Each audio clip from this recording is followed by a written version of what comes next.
Hello, I am Shaggy. I am Philalitea. I am sitting in the tent on a beautiful Sunday afternoon, approaching evening, and I'm going to continue doing the Something to Do About Nothing podcast, but we aren't going to continue working our way toward Jacques Derrida.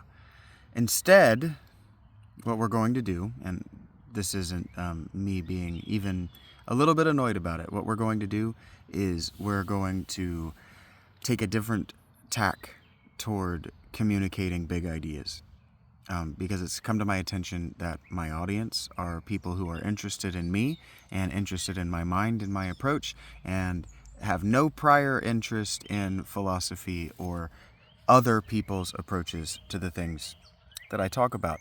And so rather than stumble around talking to myself and making things impossible for myself, trying to explain how I got here, and rather than going to an autobiography or something else and otherwise wasting your time with shaggy dog stories that neither of us can articulate as helpful to you, what I'm going to do is we're going to start another series, an introductory series that I call Abandon All Hope. This is episode 0, Inferno. Now, what I'm not going to do is any further ado.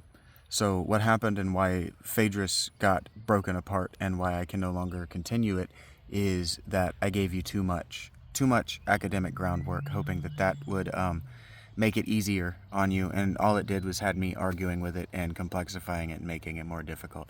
So we're just going to jump into this thing that I have prepared to read for you, this thing that I did not write, but that I did find for 13 cents of my own dollars. So hey, you don't even have to tip me to make sure that I can buy this one and finish it if I don't read the entire thing in this episode.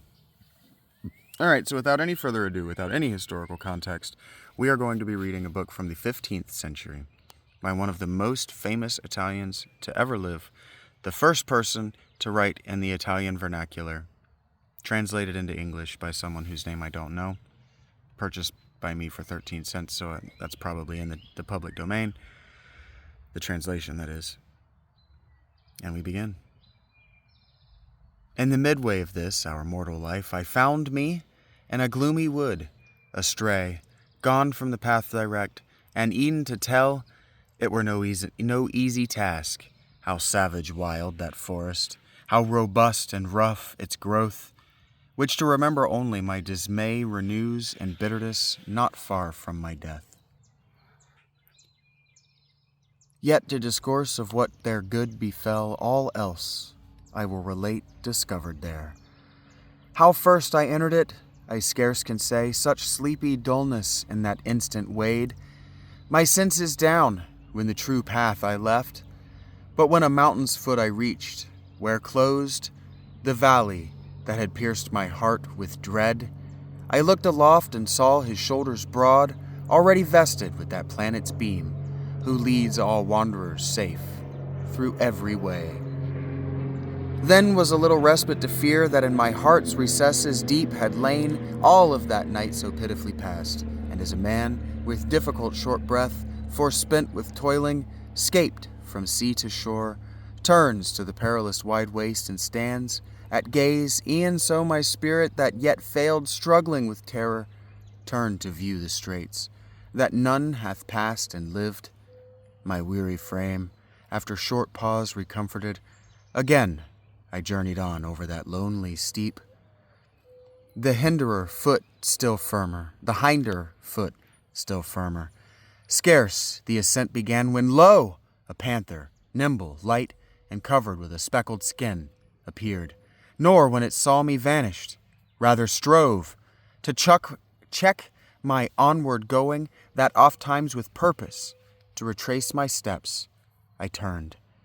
The hour was morning's prime, and on his way aloft the sun ascended with those stars that with him rose. When love, divine first moved, those its fair work, so that with joyous hope all things conspired to fill me, the gay skin of that swift animal, the matin dawn, and the sweet season. Soon that joy was chased and by new dread succeeded, when in view a lion came, against me as it peered, with his head held loft, and hunger mad. Then e'en the air was fear struck. A she-wolf was at his heels, who in her leanness seemed full of all wants, and many a land hath made disconsolate ere now. She with such fear overwhelmed me at the sight of her appalled, that of the height all hope I lost. As one who, with his gain elated, sees the time when all unawares is gone, he inwardly mourns with heart-gripping anguish. Such was I, haunted by that fell beast, never at peace, who coming o'er against me, by degrees impelled me where the sun in silence rests. While to the lower space with backward step I fell, my ken discerned the form of one whose voice seemed faint through long disuse of speech. When him in that great desert I espied, "Have mercy on me!" cried I aloud, "Spirit or living man, whatever thou be." He answered, "Now not man. Man once I was, and born of Lombard parents, Mantuans both, by country, when the power of Iulius yet was scarcely firm. At Rome my life was passed beneath the mild Augustus, and the time of fabled deities and false. A bard was I, and made Anchises upon upright sun the subject of my song, who came from Troy, when the flames preyed on Ilium's haughty towers. But thou, say wherefore to such perils past return'st thou? Wherefore not this pleasant mount ascendest, cause and source of all delight? And art thou then that Virgil, asked I, that wellspring from which such copious floods of eloquence have issued? I with front abashed replied, "Glory and light of all the tuneful train, may it avail me that I long with zeal have sought thy volume, and with love immense have continued it over, or conned it over. My master thou and guide. Thou he from whom alone I have derived that style, which for its beauty and to fame exalts me. See the beast from whom I fled. O save me from her, thou illustrious sage."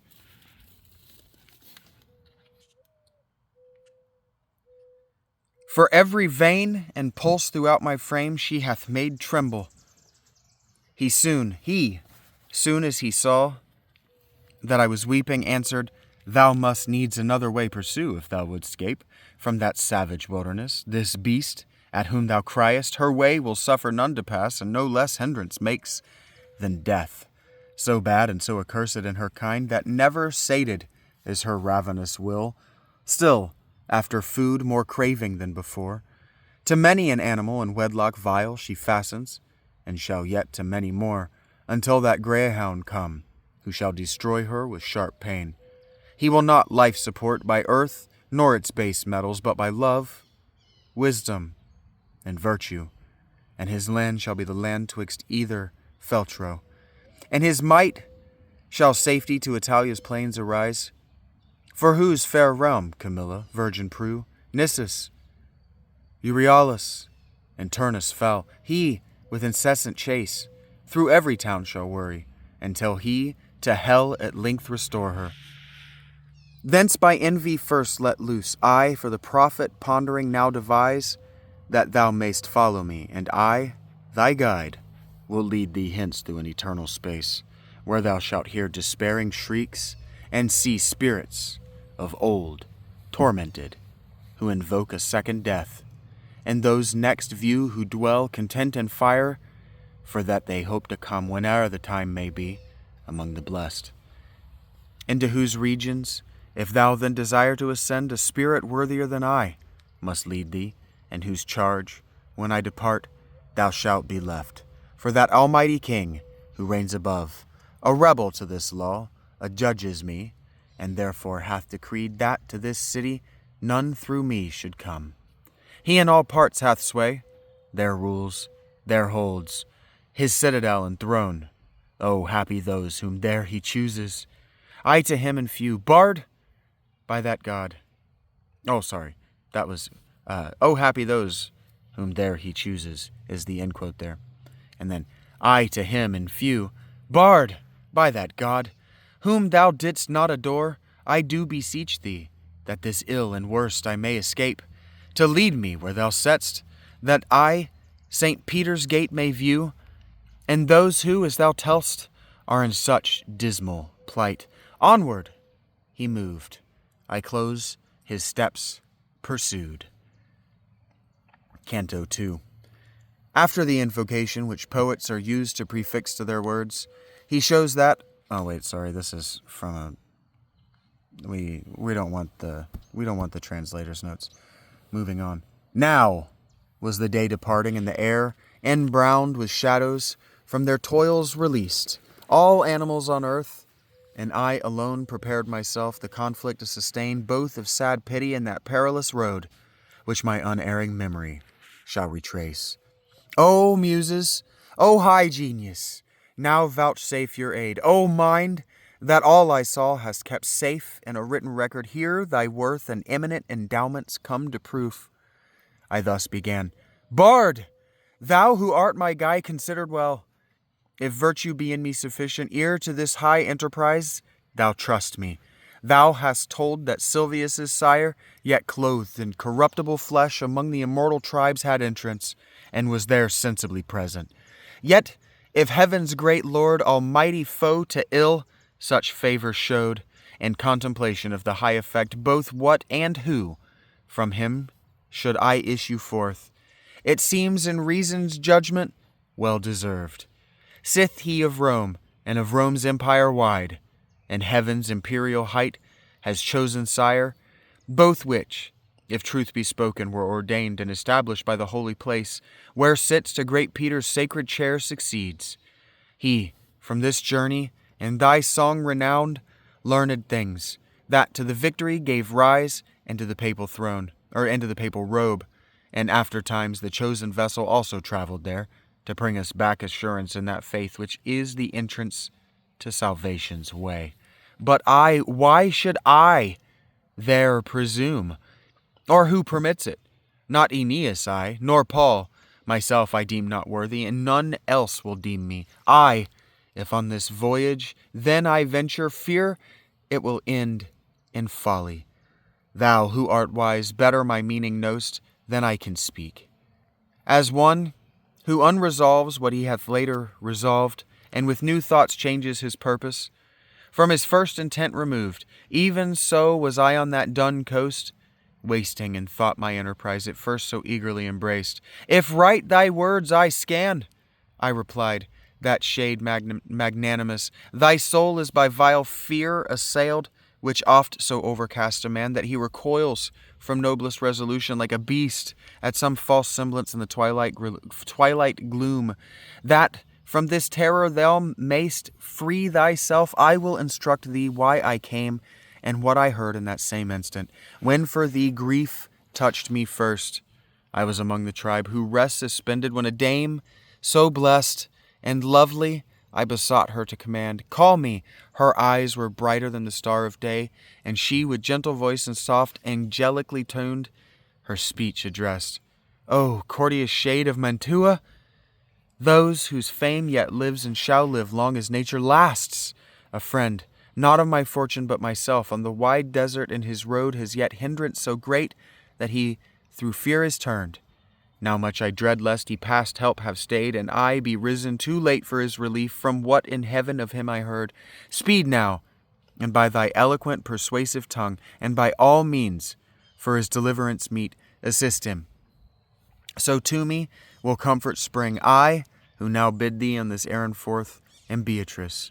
From a place I come revisited with joy. Love brought me thence, who prompts my speech. When in my master's sight I stand, thy praise to him I oft will tell. She then was silent, and I thus began, O lady, by whose influence alone mankind excels whatever is contained within that heaven, which hath the smallest orb, so thy command delights me, that to obey, if it were done already, would seem late. No need hast thou farther to speak thy will, yet tell the reason why thou art not loth, to leave that ample place, where to return thou burn'st, for this centre here beneath She then, since thou so deeply wouldst inquire, I will instruct thee briefly. Why no dread hinders my entrance here? Those things alone are to be afeared, whence evil may proceed, none else, for none are terrible beside. I am so framed by God, thanks to his grace, that any sufferance of your misery touches me not, nor flame of that fierce fire assails me. And high heaven a blessed dame resides, who mourns with such effectual grief, that hindrance which I send thee to remove, that God's stern judgment to her will inclines. To Lucy a calling, her she thus bespake. Now doth thy faithful servant need thy aid, and I commend him to thee. At her word sped Lucia, of all cruelty the foe, and coming to that place where I abode, seated with Rachel, her of ancient days, she thus addressed me. Thou true praise of God, Beatrice, why is not thy succor lent to him, who so much loved thee, as to leave for thy sake all the multitude admires? Dost thou not hear how pitiful his wail, nor mark the death, which in torrent flood, swollen mightier than a sea, him struggling holds? Ne'er among men did any with such speed haste to their profit, flee from their annoy, as, when these words were spoken, I came here, down from my blessed seat, trusting the force of thy pure eloquence, which thee, and all who well have marked it, into honor bring. I am struggling a little bit, because the translator is doing a, frankly, shit job with their quotation marks. They're telling me that things are, that quotations are ending when they're not, that they're picking up where they're not. So I'm not sorry for that. When she had ended, her bright beaming eyes tearful, she turned aside, whereat I felt redoubled zeal to serve thee. As she willed, thus am I come. I save thee from the beast, who thy nearer way cross the goodly mount prevented. What is this comes o'er thee then? Why dost thou hang back? Why in thou breast harbor vile fear? And so what I think is happening here is that Dante's beloved, the dead girl, whose name I've Beatrice, she's saying that it was her ghost that prevented the lion from hurting, or the wolf for that matter, from hurting Dante, and that she doesn't understand why he thinks that she doesn't love him in return if her ghost was willing to return to Earth when he was in trouble.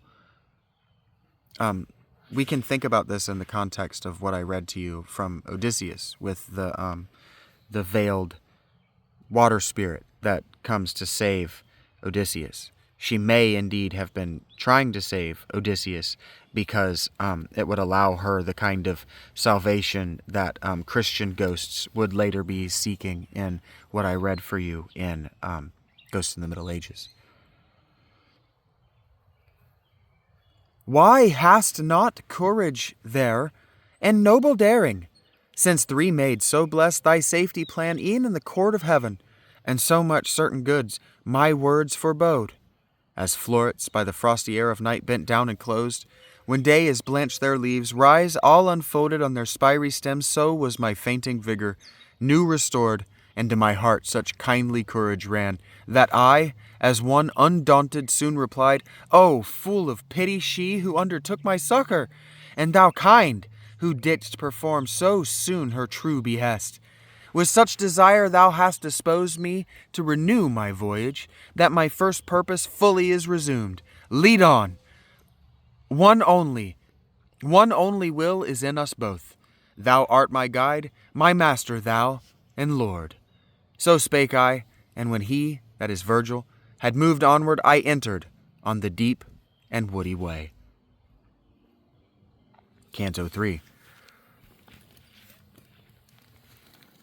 Through me you pass into the city of woe. Through me you pass into eternal pain. Through me among the people lost for aye, that's ever. Justice, the founder of my fabric moved. To rear me was the task of power divine, supremest wisdom and primeval love. Before me things create were none save things eternal, and eternal I endure. All hope abandon, ye who enter here. Okay, so the reason I'm reading Dante's Inferno to you is because I need it to be explicit to everyone who engages with Shaggy Philaletea from this post forward to understand that I am not here to be your friend. I am not here to soften the blow of existential reality for you. I am not here to make these things any less terrifying or fearful than what they actually are. What I am here to do is guide you through them in a safe and encouraging place, like a true friend might do. Someone like Virgil here, because I'm not going to be alive forever.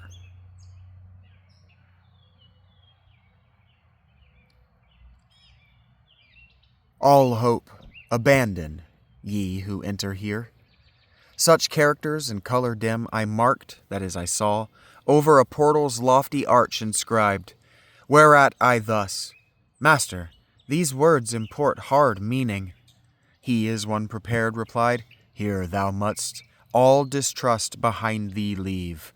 Here be vile fear extinguished. Here are come where I have told you we shall see the souls to misery doomed, who intellectual good have lost. And when his hand he had stretched forth to mine, with pleasant looks, whence I was cheered, and to that secret place he led me on. Here sighs with lamentations and loud moans resounded through the air pierced by no star, that e'en I wept at entering. Various tongues, horrible languages, outcries of woe, accents of anger, voices deep and hoarse, with hands together smote that swelled the sounds, made up a tumult that forever whirls round through that air with solid darkness stained, like to the sand that in the whirlwind flies. I then, with error yet encompassed, cried, O Master, what is this I hear? What race are these who seem so overcome with woe? He thus to me, This miserable fate suffer the wretched souls of those who lived without, or praise, or blame, with that ill band of angels mixed, who nor rebellious proved, nor yet were true to God, but for themselves were only. From his bounds heaven drove them forth, not to impair his luster, nor the depth of hell receives them, lest the accursed tribe should glory thence with exultation vain. I then, Master, what doth aggrieve them thus, that they lament so loud? He straight replied, That will I tell thee briefly. These of death no hope may entertain, and their blind life so meanly passes that all other lots they envy. Fame of them the world hath none, nor suffers. Mercy and justice scorn them both. Speak not of them, but look, and pass them by. And I, who straightway looked, beheld a flag, which whirling ran around so rapidly that it no pause obtained. And following came such a long train of spirits, I should never have thought that death so many had despoiled. When some of these I recognized, I saw and knew the shade of him, who to base fear yielding abjured his high estate. Forthwith I understood for certain this, the tribe of those ill spirits, both to God displeasing and to his foes. These wretches, who ne'er lived, went on in nakedness and sorely stung by wasps and hornets, which bedewed their cheeks, with blood that mixed with tears dropped to their feet. And so now, if you're following along with me, I've read for you about Heliquin's hunt and about the wild hunt and about the host of the dead as it was understood in the century immediately preceding Dante, and here you're reading about it in the first circle of hell. With blood that mixed with tears dropped to their feet, and by disgusted worms was gathered there, disgustful worms. Then, looking farther onward, I beheld a throng upon the shore of a great stream, whereat I thus, Sir, Grant me now to know whom here we view, and whence impelled they seem, so eager to pass o'er as I discern through the blear light. He thus to me in few, this shalt thou know, soon as our steps arrive besides the woeful tide of Acheron. Then my eyes downward cast and filled with shame, fearing my words offensive to his ear, till we had reached the river, I from speech abstained. And lo, toward us in a bark comes on an old man, hoary white with eld, crying, that is with age. Hoary means like dry, wizened, and white means of hair, and eld means of age, crying, "Woe to you wicked spirits! Hope not ever to see the sky again. I come to take you to the other shore across, into eternal darkness, there to dwell in fierce heat and in ice. And thou who there standest, live spirit, get thee hence and leave these who are dead." But soon as he beheld I left them not. "By other way," said he, "by other haven shalt thou come to shore, not by this passage. Thee a nimbler boat must carry." Then to him thus spake my guide, "Charon, thyself torment not, so 'tis willed. Where will and power are one, ask thou no more." Straightway in silence fell the shaggy cheeks of him, the boatman, o'er the livid lake, around whose eyes glared wheeling flames. Meanwhile those spirits faint and naked, color changed and gnashed their teeth, soon as the cruel words they heard. God and their parents they blasphemed, the humankind, the place, the time, and seed that did engender them and give them birth. Then altogether sorely wailing drew to the cursed strand, that every man must pass who fears not God. Charon, demoniac form, with eyes of burning coal, collects them all, beckoning, and each that lingers with his oar strikes. As fall off the light autumnal leaves, one still another following, till the bough strews all its honors on the earth beneath.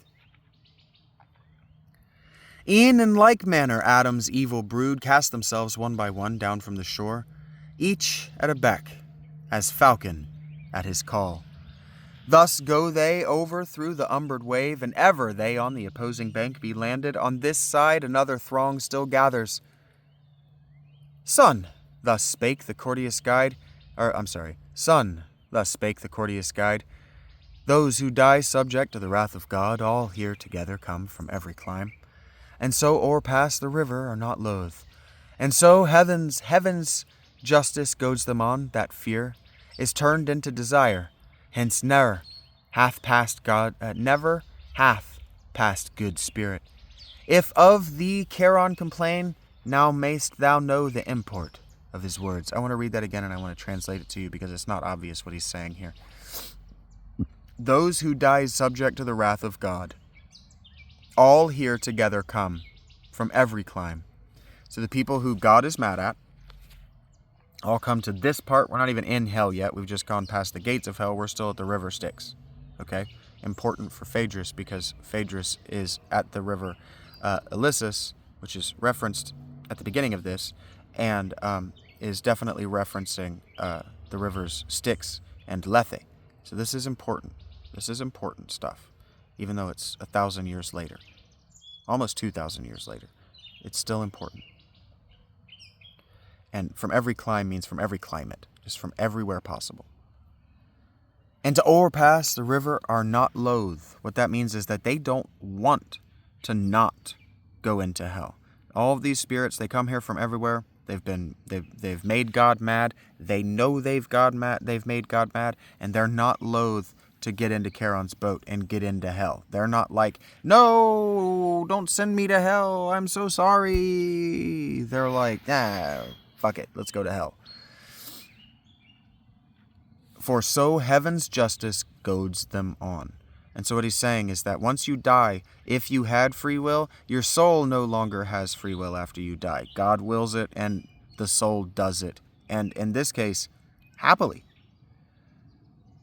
That fear is turned into desire. So A living soul is afraid to go to hell. You would be too. You'd be afraid to experience what Dante has experienced. But what he's saying is that these dead souls, they're not afraid of this, because God has already determined for them that they desire to be in this place. Sort of like how with my tick repellent here, if I spray it next to a tent, what the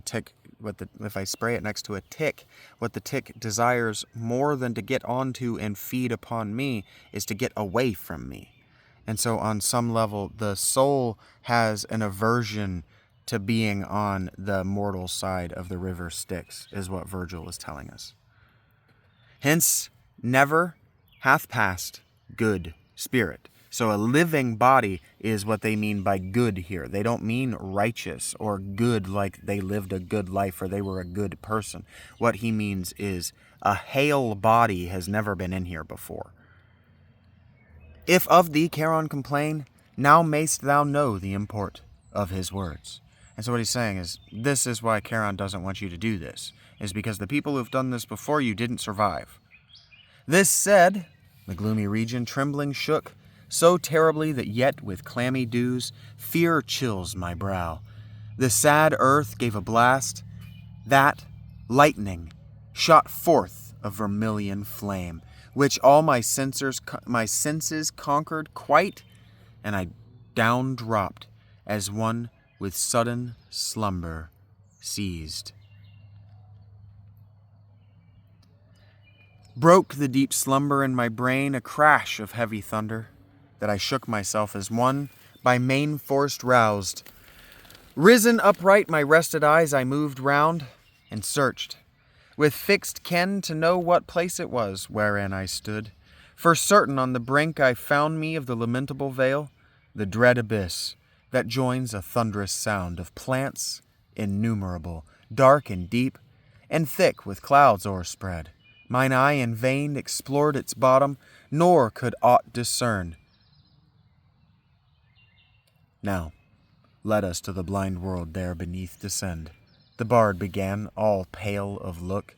I go the first, and thou shalt follow the next. Then I, his altered hue perceiving thus, how may I speed, if thou yieldest to dread? Who still art wont to comfort me in doubt? He then, I said that wrong and I don't like the way I read it, so I'm going to say it again because it was split up across 2 pages. How may I speed if thou yieldest to dread, who still art wont to comfort me in doubt? What he's saying is like, how am I going to do this if you're freaked out and you're trying to comfort me? Heathen, the anguish of that race below with pity stains my cheek, which thou for fear mistakest. Let us on. Our length of way urges to haste. Onward, this said, he moved, and entering led me with him on the bounds of the first circle, that surroundest the abyss. Here, as mine ear could note, no complaint was heard, except of sighs, that made the eternal air tremble, not caused by tortures, but from grief, felt by those multitudes, many and vast, of men, women, and infants. Then to me, the gentle guide, inquirest thou not what spirits are these which thou beholdest? Sorry, I got excited. Inquirest thou not what spirits are these which thou beholdest? ? Ere thou pass farther, I would thou know that these of sin were blameless, and if aught they merited, it profits not, since baptism was not theirs. The portal to thy faith, if they before the gospel lived, they served not God aright. And among such am I, for these defects and for no other evil. We are lost, only so far afflicted that we live despairing without hope. Sore grief assailed my heart at hearing this, for well I knew suspended in that limbo many a soul of mighty worth. Oh, tell me, sire revered, tell me, my master, I began through wish of full assurance in that holy faith, which vanquishes all error. Say, did error any, or through his own or others' merit, come forth from thence, who afterward was blessed? And what he's asking is, well, did anybody ever effectively make it to heaven, even though they were born before Jesus? Piercing the secret purport of my speech, he answered, I was new to that estate when I beheld a puissant one arrive amongst us, with victorious trophy crowned. He forth the shade of our first parent drew, Abel, his child, and Noah, righteous man, of Moses, lawgiver for faith approved, of patriarch Abraham and David, king. Israel, with his sire and with his sons, nor without Rachel, whom so hard he won, and others many more, whom he to bliss exalted. Before these be thou assured no spirit of humankind was ever saved. And what he means is the harrowing of hell by Jesus.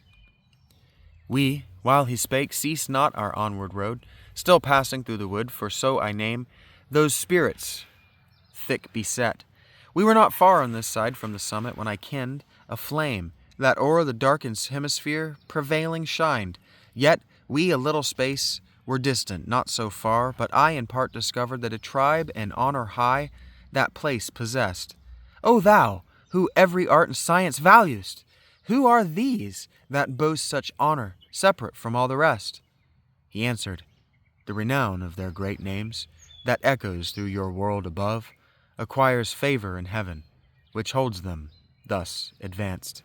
Meanwhile, a voice I heard, honor the bard sublime, his shade returns that left us fate. His shade returns that left us late. No sooner ceased the sound than I beheld 4 mighty spirits toward us bend their steps, of semblance neither sorrowful nor glad. When thus my master kind began, mark him, who in his right hand bears that falchion keen. A falchion is a kind of sword. The other thee preceding as their lord. This is that Homer, of all bards supreme. Flaccus, the next, in satire's vein excelling. The third is Naso. Lucan is the last, because they all that appellation own, with which the voice singly accosted me, honoring they great me thus, and well they judge. Hey, Bonnie. How are you doing, buddy?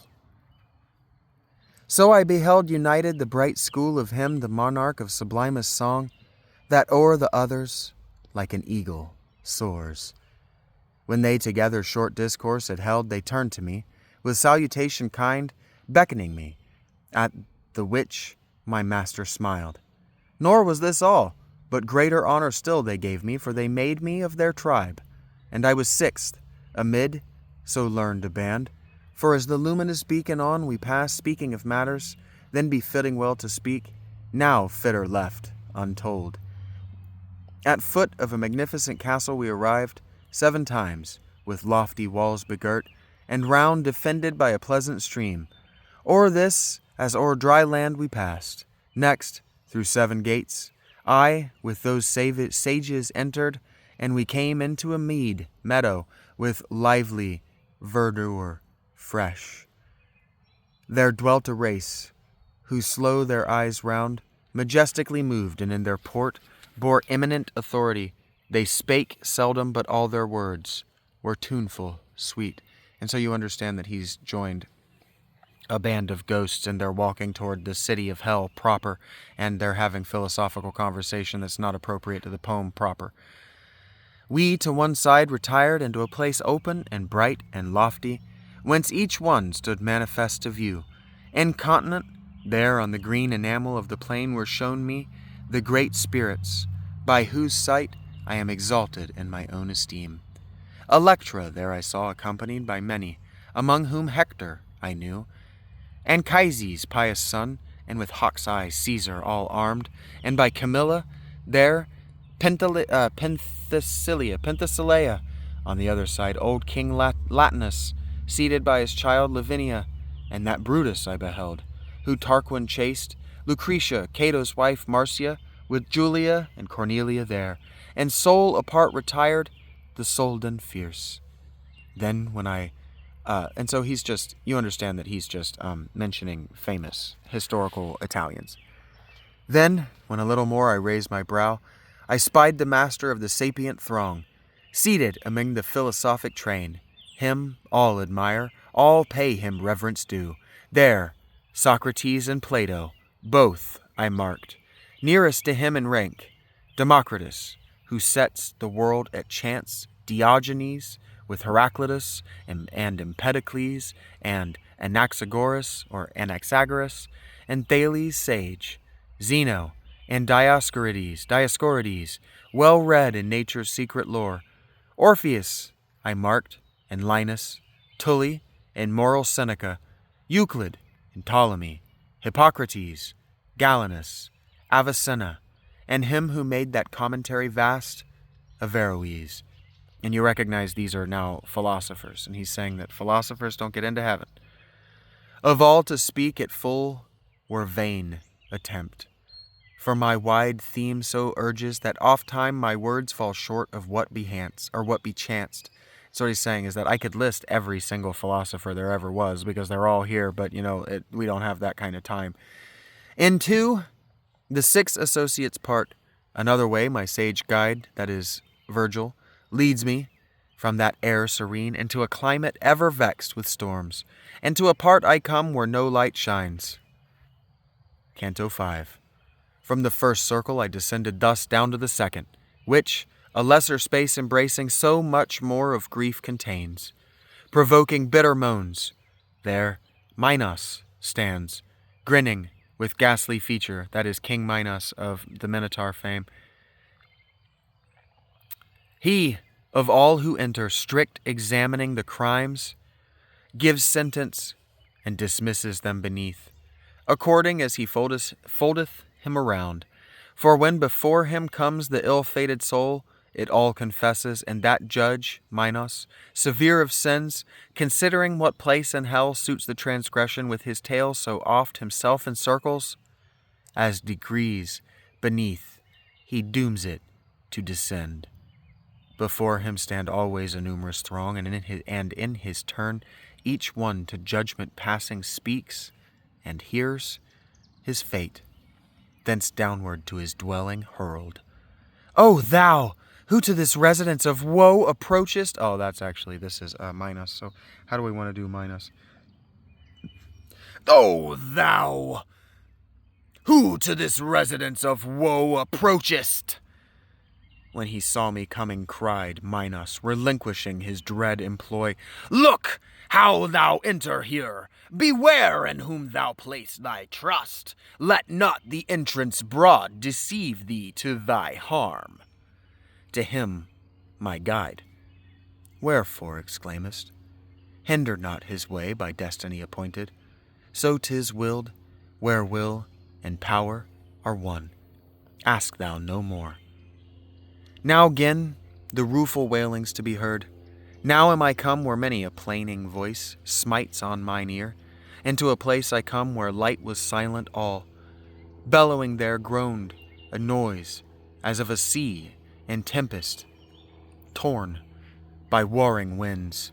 The stormy blast of hell with restless fury drives the spirits on, whirled round and dashed amain with sore annoy.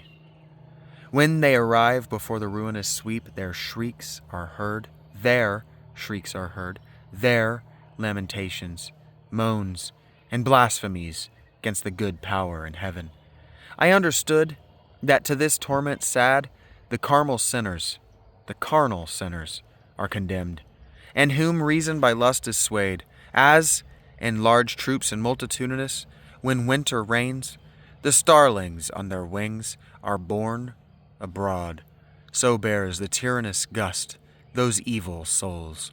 On this side and on that, above, below, it drives them. Hope of rest to solace them is none, nor e'en of milder pang. As cranes, chanting their dolorous notes, traverse the sky, stretched out in long array, so I beheld spirits who came loud wailing, hurried on by their dire doom. Then I, Instructor, who are these, by the black air so scourged? The first, among those of whom thou questionst, he replied, o'er many tongues was empress. She in vice of luxury was so shameless that she made liking be lawful by promulgated decree. That's promulgated, is what he says. Promulgated is how it's written, though. Decree. to clear the blame she had herself incurred. This is Semiramis, of whom 'tis writ that she succeeded Ninus, her espoused, and held the land which now the Soldan rules. The next, I believe that Soldan is Sultan. The next, an amorous fury, slew herself, and to Sichaeus' ashes broke her faith. Then follows Cleopatra, lustful queen. There marked I Helen, for whose sake so long the time was fraught with evil. There the great Achilles, who with love fought to the end. Paris I saw, and Tristan, and beside 1,000 more he showed me, and by name pointed them out, whom love bereaved of life. When I had heard my sage instructor name those dames, ladies, and knights of antique days, o'erpowered by pity, well nigh in amaze, my mind was lost, and I began, Bard! Willingly I would address those two together coming, which seem so light before the wind. He thus, note thou, when nearer they to us approach. Taken by that love which carries them along, entreat, and they will come. Soon as the wind swayed them toward us, I thus framed my speech. O wearied spirits, come and hold discourse with us, if by none else restrained. As doves, by fond desire invited, on wide wings and firm to their sweet nest returning home, cleave the air, wafted by their will along, thus issued from that troop, where Dido ranks. They through the ill air speeding, with such force, my cry prevailed by strong affection urged. O gracious creature and benign, who gost visiting through this element obscure, us, who the world with bloody stain imbrued, if, for a friend the king of all we owned, our prayer to him should for thy peace arise, since thou hast pity on our evil plight, of whatsoever to hear or to discourse, if pleases thee, that will we hear, of that freely with thee discourse, while e'er the wind, as now is mute. The land that gave me birth is situate on the coast, where Po descends to rest in ocean with his sequent streams. And so this is the female ghost, if you understand. She's describing where she was born. And what she's saying is that she would love to talk with him because nobody has ever taken pity on her since she died. Love, that in gentle heart is quickly learnt, entangled him by that fair form from me, taken in such cruel sort as grieves me still. Love, that denial takes from none beloved, caught me with pleasing him so passing well, that as thou seest, he yet deserts me not, and this love may be Eros, because this might be Psyche. Love brought us to one death. Caina waits the soul who split our life. Such were their words, at hearing which, downward I bent my looks, and held them there so long that the bard cried, What art thou pondering? I answered thus, Alas! By what sweet thoughts, what fond desire must they at length to have that ill pass reached? And so he's looking at the ground. He's sad for these women. Then turning, I to them my speech addressed, and thus began, Francesca, your sad fate even to tears my grief and pity moves. But tell me, in the time of your sweet sighs, by what and how love granted that ye knew your yet uncertain wishes? She replied, No greater life than to remember days of joy when misery is at hand. That kens thy learned instructor. And so what she just said is, no greater grief than to remember days of joy. So what she's saying is, there's nothing sadder than to remember good times when misery is at hand. And that kens thy learned instructor means that well knows Virgil. Yet so eagerly if thou art bent to know the primal root from whence our love gat being, I will do as one who weeps and tells this tale. I'm beginning to think that these are lesbians. One day, for our delight, we read of Lancelot, how him love thralled. Alone we were, and no suspicion near us. Oft times by that reading our eyes were drawn together, and the hue fled from our altered cheek. But at one point alone we fell, when of that smile we read, the wished smile, rapturously kissed by one so deep in love.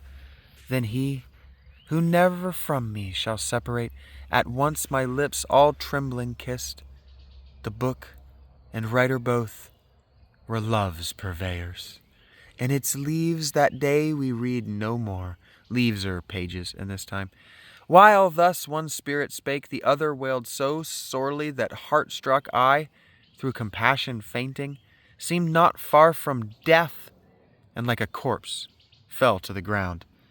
And so, if you know the mythology of the I just forgot what they're called, the Banshee. Banshee, I believe, is Welsh or Irish or Scottish, Old Gaelic, at any rate, and Celtic for certain. And the idea is that a woman who died so sad that her crying, her screaming wails, her keens, because it used to be very common for women in the throes of grief to keen a certain screaming, right, to announce their grief and their sorrow and their pain. And so what he's saying is that this sort of banshee woman, this banshee ghost, was screaming her agony so loud that it actually drove him from consciousness. Canto 6. Oh. Bye, Bobby. Bye, I'm not coming out. Okay. He was enjoying my story, but he didn't like it when I broke in to explain the history of what was going on. He just wanted to listen to the story. You probably feel the same way, no doubt. My sense reviving, that erewhile had drooped, with pity for the kindred shades whence grief o'ercame me wholly. Straight around I see new torments, new tormented souls, which way soever I move, or turn, or bend my sight. Hey, Bobby. Oh, now we're playing. Now he's playing tag with me. He ran up and turned and looked at me, and I made that noise, and then it runs away. So now we're playing tag. I have a bunny friend. Hey, Mr. S, you're not my only friend anymore. That's pretty fucking cool. Hey, little Bobby. Back. Hey. Hey, friend. Hey, Bobby. Yeah, you're gonna be a big boy. I can see it. Still an adolescent, very much. Okay. My sense reviving, that erewhile had drooped, with pity for the kindred shades, whence grief o'ercame me wholly. Straight around I see new torments, new tormented souls, which way soever I move or turn or bend my sight. In the third circle I arrive, of showers ceaseless, accursed, heavy, and cold, unchanged, forever, both in kind and in degree, large hail, discolored water, sleety flaw, through the dun midnight air streamed down amain, stank all the land whereon that tempest fell. Kerberos, cruel monster, fierce and strange. Greek doesn't have a lancinated C, so they don't have a C that makes a S sound. In fact, Latin has 2 letters that make the K sound, and so Cerberus' name would be spelled with an S in Greek, and it's just not. So his name is Kerberos. Cruel monster, fierce and strange. Through his wide threefold throat barks as a dog over the multitude immersed beneath. His eyes glare crimson, black, his unctuous beard, his belly large, and clawed the hands with which he tears the spirits, flays them, and their limbs piecemeal disparts. Howling there spread as curs under the rainy deluge, with one side to other screening, oft they roll them round, a wretched, godless crew.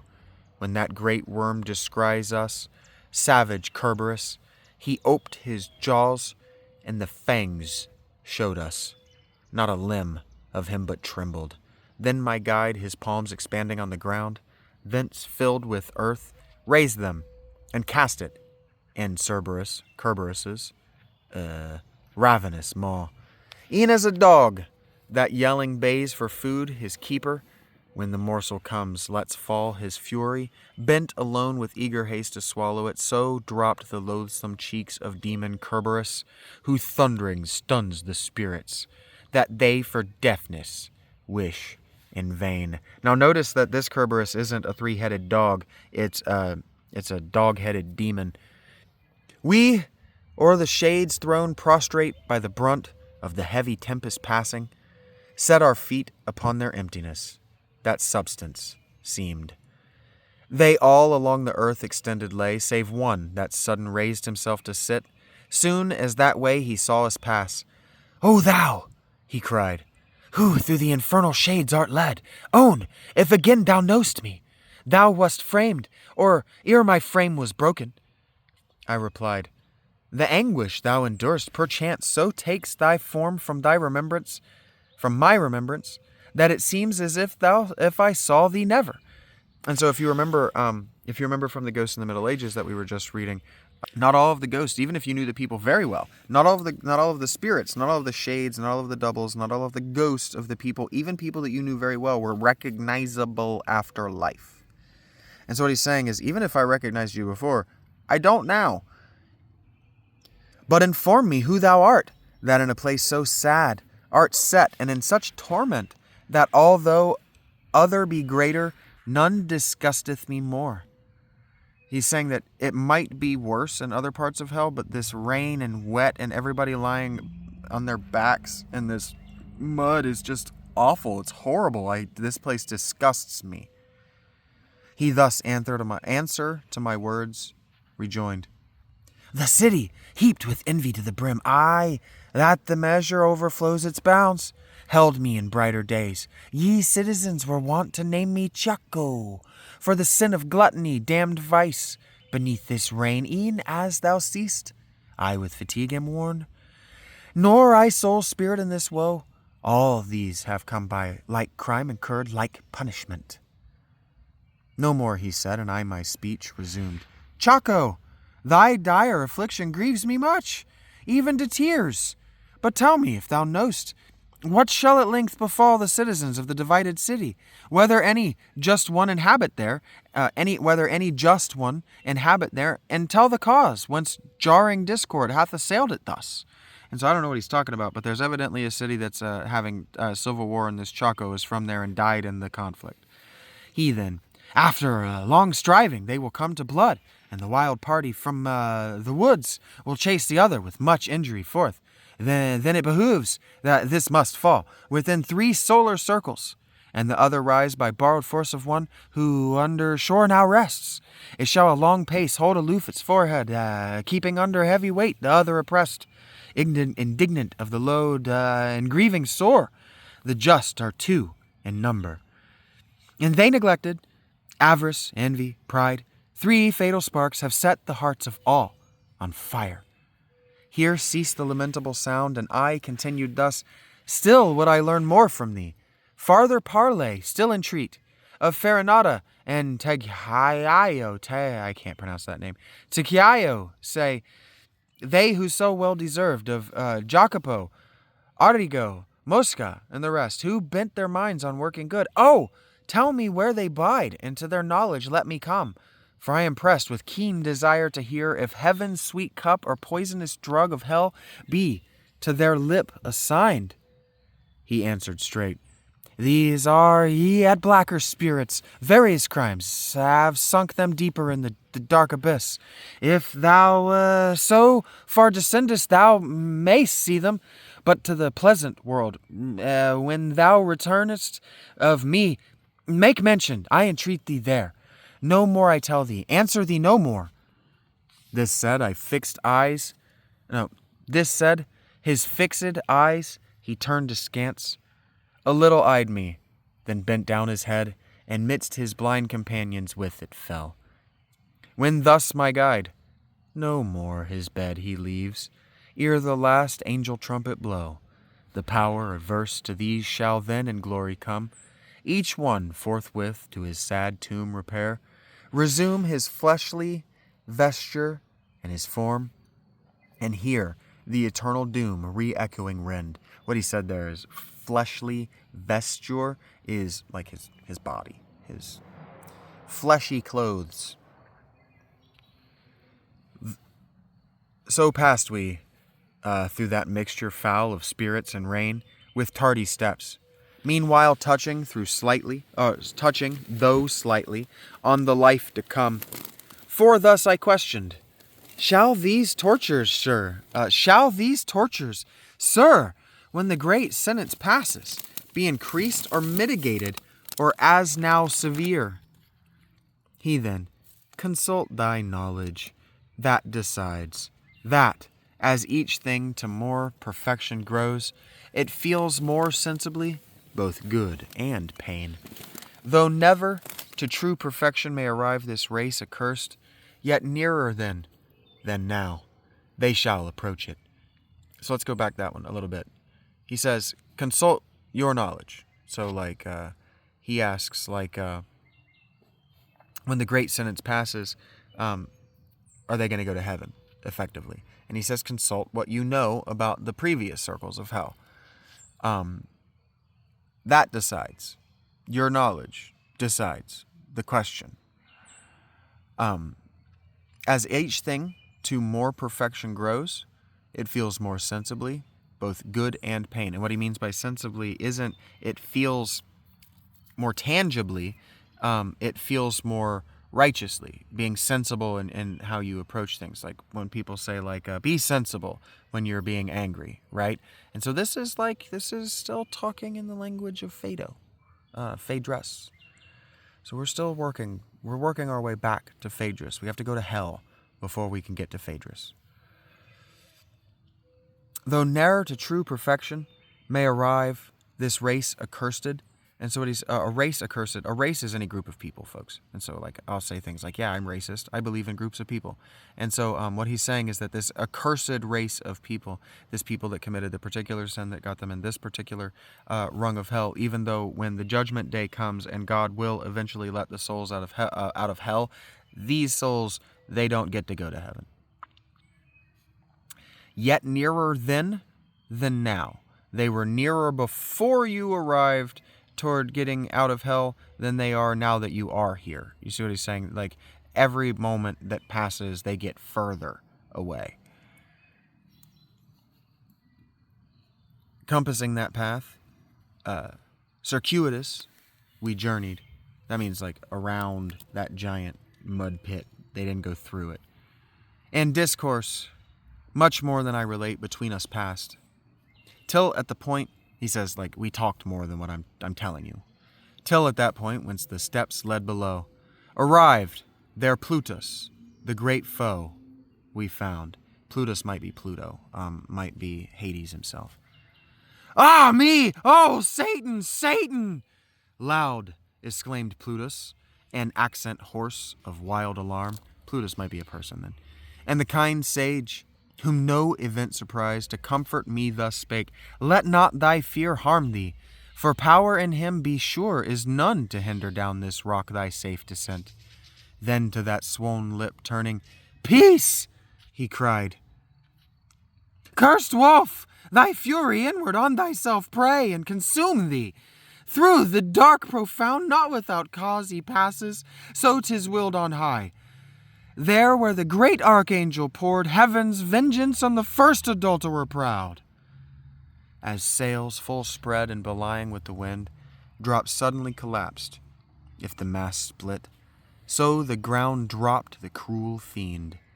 Yeah, he's saying this Plutus lamented this, and then the ground opened and swallowed him up. Thus we, descending to the fourth steep ledge, gained on the dismal shore that all the woe hems in all of the universe. Ah, me, almighty justice, in what store thou heapst new pains, new troubles, as here I behold? Wherefore doth fault of ours bring us to this? E'en as a billow on Charybdis rising, against encountered billow dashing breaks, such is the dance this wretched race must lead, whom more than elsewhere numerous here I found. From one side and the other with loud voice, both rolled on weights by main force of their breast, then smote together, and each one forthwith rolled them back voluble, turning again. They're being rolled on weights. I'm not entirely sure what that means. It's probably a description of being turned on a wheel with increasing weights applied to your limbs as you turn to like break them or something. I'm really not sure, but it's most definitely a medieval torture device that's happening. So I'm going to read it again. E'en as a billow on Charybdis rising against encountered billow, dashing breaks. Such is the dance this wretched race must lead, whom more than elsewhere numerous here I found.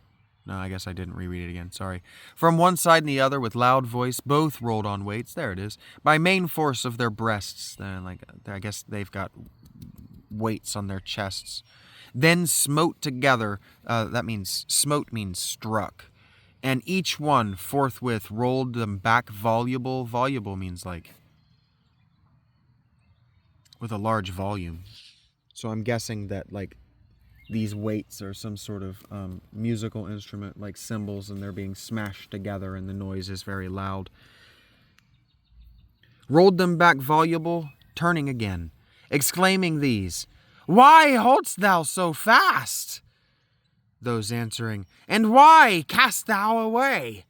So still repeating their despiteful song, they to the opposite point on either hand traversed the horrible circle, then arrived, both turned them around, and through the middle space, conflicting, met again, at sight whereof I, stung with grief, thus spake, Oh, say, my guide, what race is this?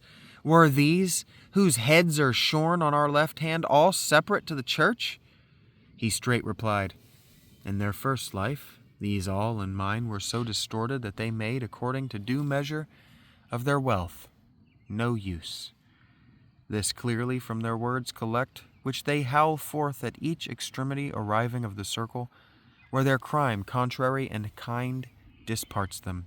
To the church were disparate those that with no hairy cowls are crowned, both popes and cardinals, o'er whom avarice dominion absolute maintains. And so what he's saying is these are people who didn't spend their money back in the economy. These are people who hoarded wealth and died very wealthy. So what he's saying is that Jeff Bezos is going directly to the fifth circle of hell. Do not pass go. Do not collect $200. I then, mid such as these some needs must be, whom I shall recognize, that with the blood of these foul sins were stained.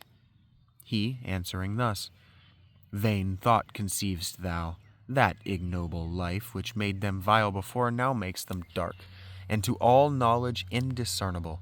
Forever they shall meet in this rude shock. These from the tomb with clenched grasp shall rise, those with close-shaven locks.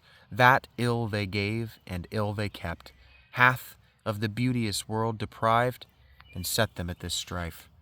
Which needs no labored phrase of mine to set it off. Now mayst thou see, my son, how brief, how vain, the goods committed into fortune's hands, for which the human race keep such a coil. Not all the gold that is beneath the moon, or hath ever been, of these toil-worn souls might purchase rest for even one. I thus rejoined, My guide, of these this also would I learn, this fortune that thou speaks of, what it is, whose talons grasp the blessing of the world, whose talons grasp the blessings of the world. He thus, O beings blind, what ignorance besets you? Now my judgment hear and mark. He, whose transcendent wisdom passes all, the heavens creating, gave them ruling powers to guide them so that each part shines to each. Their light and equal distribution poured. By similar appointment he ordained over the world's bright images to rule superintendents of a guiding hand and general minister, which, at due time, may change the empty vantages of life from race to race, from one to other's blood, beyond prevention of man's wisest care. Wherefore one nation rises into sway, another language, e'en as her will decrees, from us concealed, as in the grass, the serpent train. Against her, naught avails your utmost wisdom. He's talking about fortune, but Dante is making a point that Augustine, when he defined grace, established grace, did a shit job of explaining how grace and fortuna, fortune, the god that's being discussed here, the goddess here, aren't the same thing. And so what Dante is doing is he's being outright blasphemous to the Catholic tradition. I mean, he is in religious exile, and he's saying that no matter what your wisdom, no matter what you know, no matter how you live your life, if you're rich, divine grace will have it that no matter what you did, if you die rich, you go to hell. Do not pass go. Do not collect $200. Jesus was very clear about this. Jesus was explicit that it's easier for a rich man to pass a camel through the eye of a needle than it is to get into heaven. And Dante's doubling down. Dante's doubling down, but it's Virgil who's saying these things. She with foresight plans, judges, and carries on her reign, that is Fortuna, or the Holy Ghost, mercy, or grace. Grace is the theological appropriate word. Her changes know none intermission. That means that she's ceaselessly changing things. So like one thing that you can say is like there are two constants in life, right? Change and taxes. By necessity she is made swift. So frequent come who claim succession in her favors. This is she, so execrated e'en by those whose debt to her is rather praise. They wrongfully with blame requite her, and with evil word. And what he's saying is that what you owe grace or fortuna or God is just gratitude that good things happen to you, right? You're not rich because you're special. You don't have a better job than you think I have because you're special. God doesn't love you more than he loves me because you have what you think is a better life for you than the life I'm living is for you if you were living my life.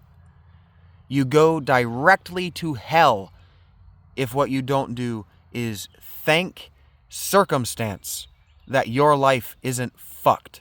If your life is anything besides fucked, what you owe is a universe of gratitude to everything you engage with. And if your life is fucked, what you do is owe a massive sorry to everything in your life. Because the reason your life is fucked is because you owe God an apology. You done fucked up somewhere along the road. And fuck up compounds is what I'm saying. Fuck ups compound. So if you fucked up when you were 6 years old, you're still fucking up. And the only fix is to go back and find the original error and fucking fix it. Make it right. Make it right. That's what these ghost stories are all about, and this is what Dante is saying. You don't get to make it right in death. You have to make it right now. If you and your dad can't get along, fucking make it right. Why? Because one of the two of you is going to die with it unresolved, and there is a non-zero chance that you will be made a ghost because of it. You don't know. You don't actually know. Stephen Novella doesn't actually know that ghosts don't happen.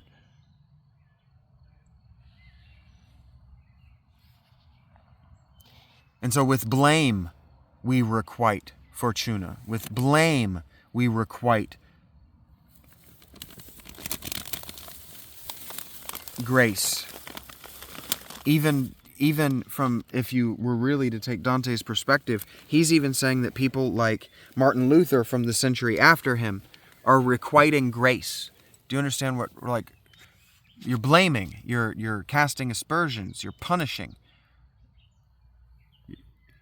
You understand what requite is? And I'm sorry that that's behind my head, but it gives me a nice halo. I'll try not to move. And with evil word they requite her. But she is blessed, and for that recks not. reckons not when you blame her. She just doesn't even care that you don't like her. And in the same way, I just don't care that you want to like the cut of my facial hair instead of the cut of my jib. But she is blessed, and for that reckons not.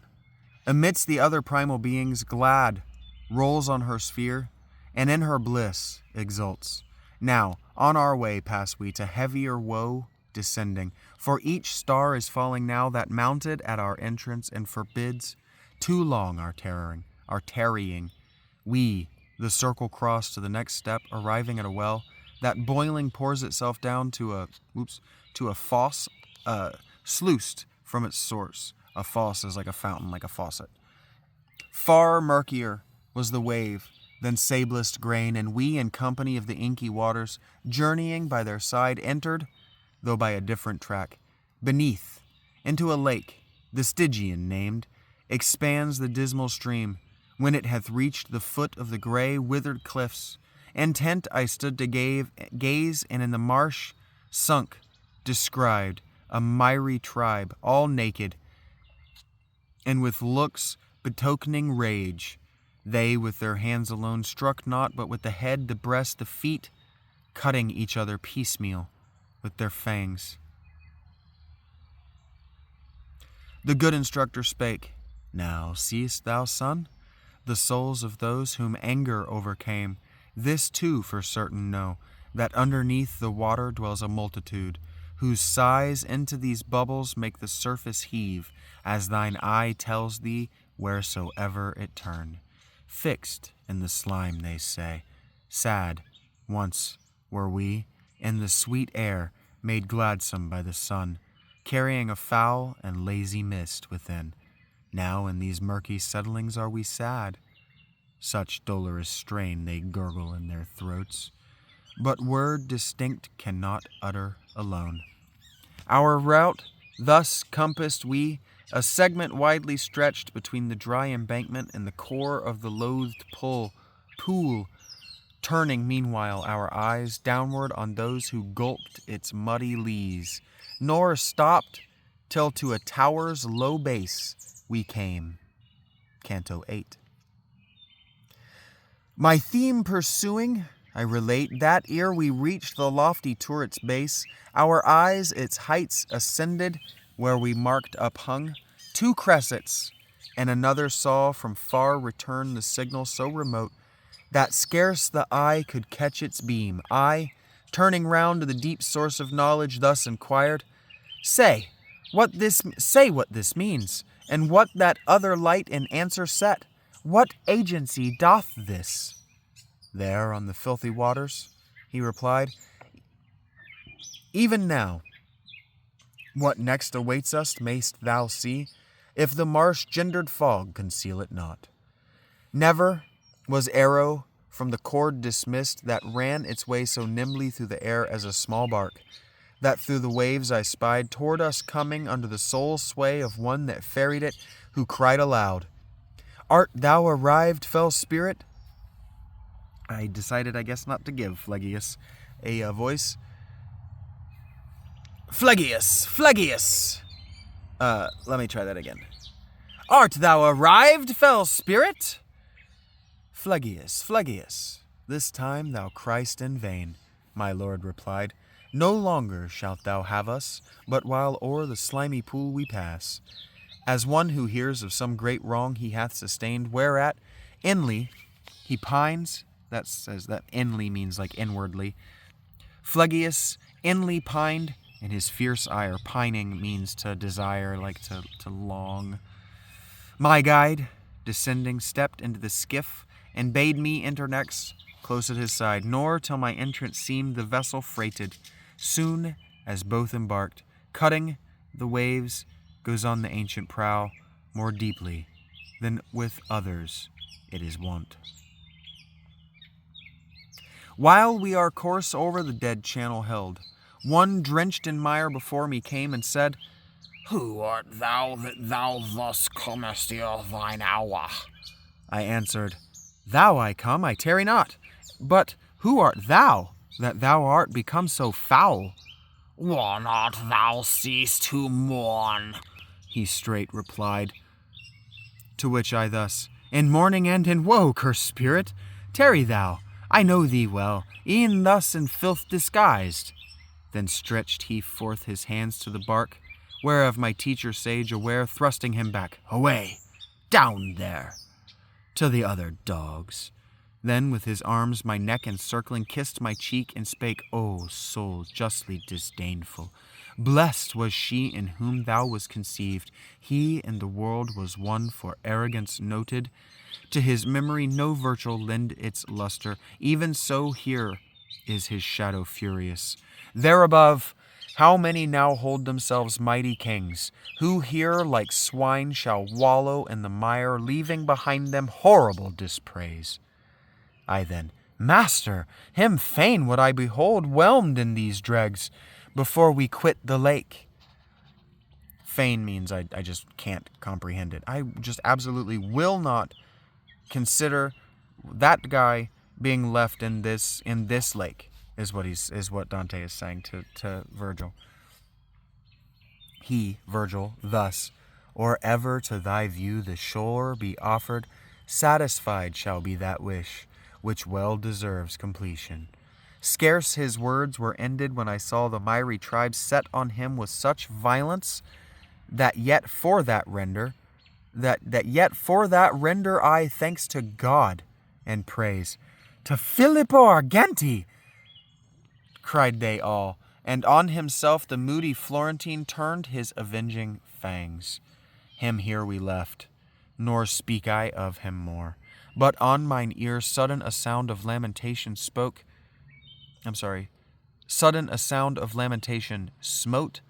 whereas mine eye unbarred I sent abroad. And thus the good instructor, now, my son, draws near the city, that of Diz, of named, with its grave denizens, a mighty throng. I thus, the minarets already, sir, there, certes, in the valley I descry, gleaming vermilion, as if they from fire had issued. He replied, eternal fire, that inward burns, shows them with ruddy flame, illumined as in this neither hell thou seest, illumined as in this nether hell thou seest. We came within the fosses deep that moat this region comfortless. The walls appeared as they were framed of iron. We had made wide circuit ere a place we reached, where loud the mariner cried vehement, Go forth! The entrance is here! Upon the gates I espied more than 1,000, who of old from heaven were showered, with ireful gestures. Who is this? They cried, that without death first felt goes through the regions of the dead. My sapient guide made sign that he for secret parley wished, whereat their angry scorn abating, thus they spake, Come thou alone, and let him go, who hath so hardily entered this realm. Alone return he by his witless way, if well he know it, let him prove. For thee, here shalt thou tarry, who through climes so dark hast been his escort. Clime here is climate. Now bethink thee, reader, what cheer was mine at sound of those cursed words. He's saying, that doesn't sound like fun to me. I did believe I never should return. Just like Orpheus struggled to get out of hell too. And if you remember, Orpheus is in one of the first 2 rings of hell. O my loved guide, who more than 7 times security hast rendered me drawn from peril deep, whereto I stood exposed, desert me not, I cried, in this extreme, and if our onward going be denied, together trace we back our steps with speed.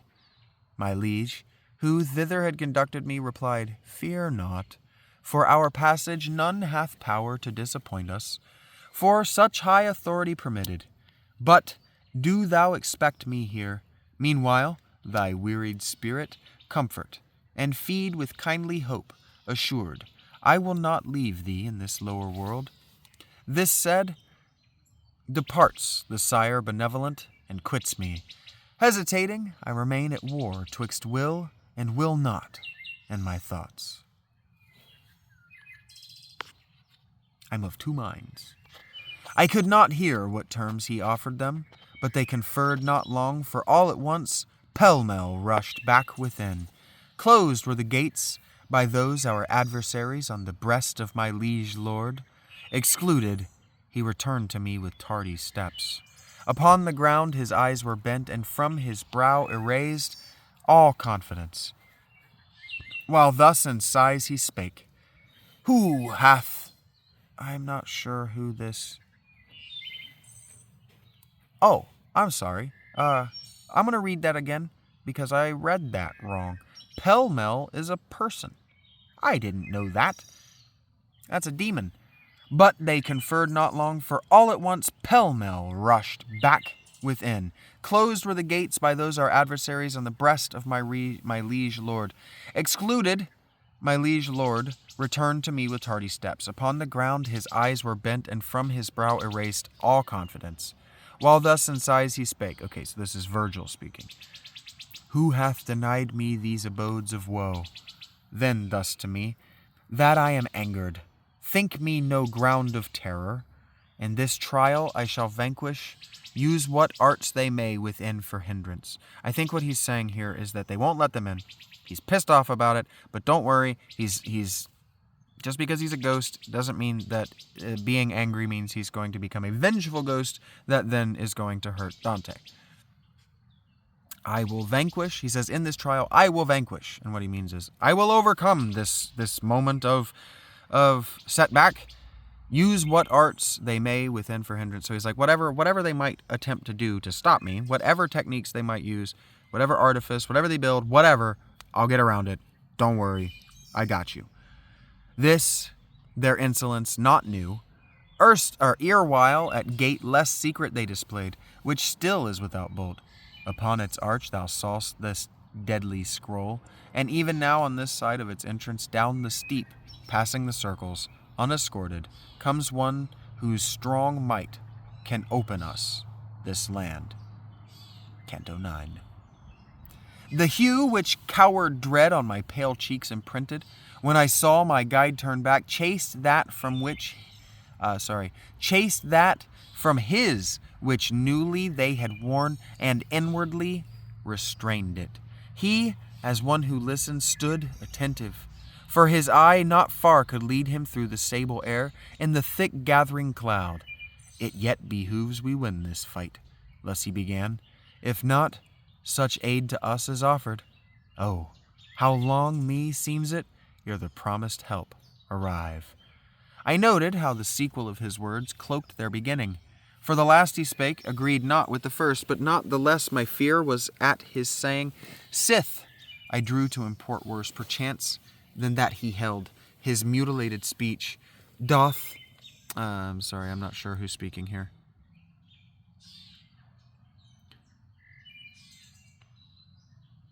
Virgil speaking here, I'm sorry about that. Doth ever any into this rueful concave's extreme depth descend out of the first degree, whose pain is deprivation merely of sweet hope? Thus I, inquiring, oh, no, that was Dante, so we're going to read that differently with Dante saying it. Doth ever any into this rueful concave's extreme depth descend out of the first degree, whose pain is deprivation merely of sweet hope? Thus I, inquiring. Rarely, he replied. It chances that among us any makes this journey which I wend. Erewhile, 'tis true, once came I here beneath, conjured by fell Erichtho, sorceress, who compelled the shades back to their bodies. No long space my flesh was naked of me, when within these walls we made me enter, to draw forth a spirit from out of Judas's circle. Lowest place is that of all, obscurest, and removed farthest from heaven's all-circling orb. The road full well I know. The all-circling orb, the heaven's all-circling orb is the sun, by the way. The road full well I know. Thou, therefore, rest secure. That lake the noisome stench exhaling round the city of grief encompasses, which now we may not enter without rage. Yet more he added, but I hold it not in my mind, for that mine eye toward the lofty tower, had drawn me wholly to its burning top, where, in an instant, I beheld uprisen at once 3 hellish furies, stained with blood. A fury is a kind of female goddess. In limb and motion feminine they seemed, around them greenest hydras, twisting, rolled. A hydra is a kind of dragon. Their volumes, adders, and cerastes crept instead of hair, and their fierce temples bound. He, knowing well the miserable hags who tend the queen of endless woe, thus spake, Mark thou each, dire Erinnys. To the left, this is Megara. On the right, she who wails Alecto, and Tisiphone in the midst. That's the middle one. This said, in silence he remained. Their breast they each one clawing tore, themselves smote with their palms, and such shrill clamor raised, that to the bard I clung, suspicion bound. Hasten, Medusa, so to adamant him shall we change. All looking down exclaimed. Okay, I guess they're screaming this at them, so let me do this one. Hasten, Medusa! So to adamant hem shall we change. All looking down exclaimed. E'en when Theseus might assailed, we took no revenge. Turn thyself around and keep thy countenance hid, for if the Gorgon die be shown, and thou shouldst view it, thy return upwards would be forever lost. This said, himself, my gentle master, turned me round. Well, it might have been Virgil that said that second one. Turn thyself round and keep thy countenance hid, for if the Gorgon dire be shown, and thou shouldst view it, thy return upwards should be forever lost. This said himself, my gentle master, turned me round. Nor trusted he my hands, but with his own he also hid me. Ye of intellect sound and dire, mark well the lore concealed under close texture of the mystic strain. And now there came o'er the perturbed ways, loud crashing, terrible, a sound that made either shore tremble as if of a wind impetuous from conflicting vapors sprung, that 'gainst some forest driving all its might plucks off the branches, beats them down, and hurls afar. Then onward passing proudly sweeps its whirlwind rage, while beasts and shepherds fly. Mine eyes he loosed and spake, and now direct thy visual nerve along that ancient foam, there, thickest where the smoke ascends. As frogs before their foe the serpent, through the weave ply swiftly all, till at the ground each one lies on a heap. More than 1,000 spirits destroyed. So saw I fleeing before one who passed with unwet feet the Stygian sound.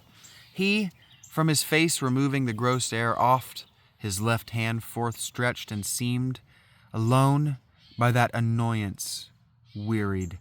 I perceived that he was sent from heaven, and to my guide turned me, whose signal made that I should stand quiet and bend to him. Ah me, how full of noble anger seemed he. To the gate he came, and with his wand touched it, whereat, open, without impediment, it flew.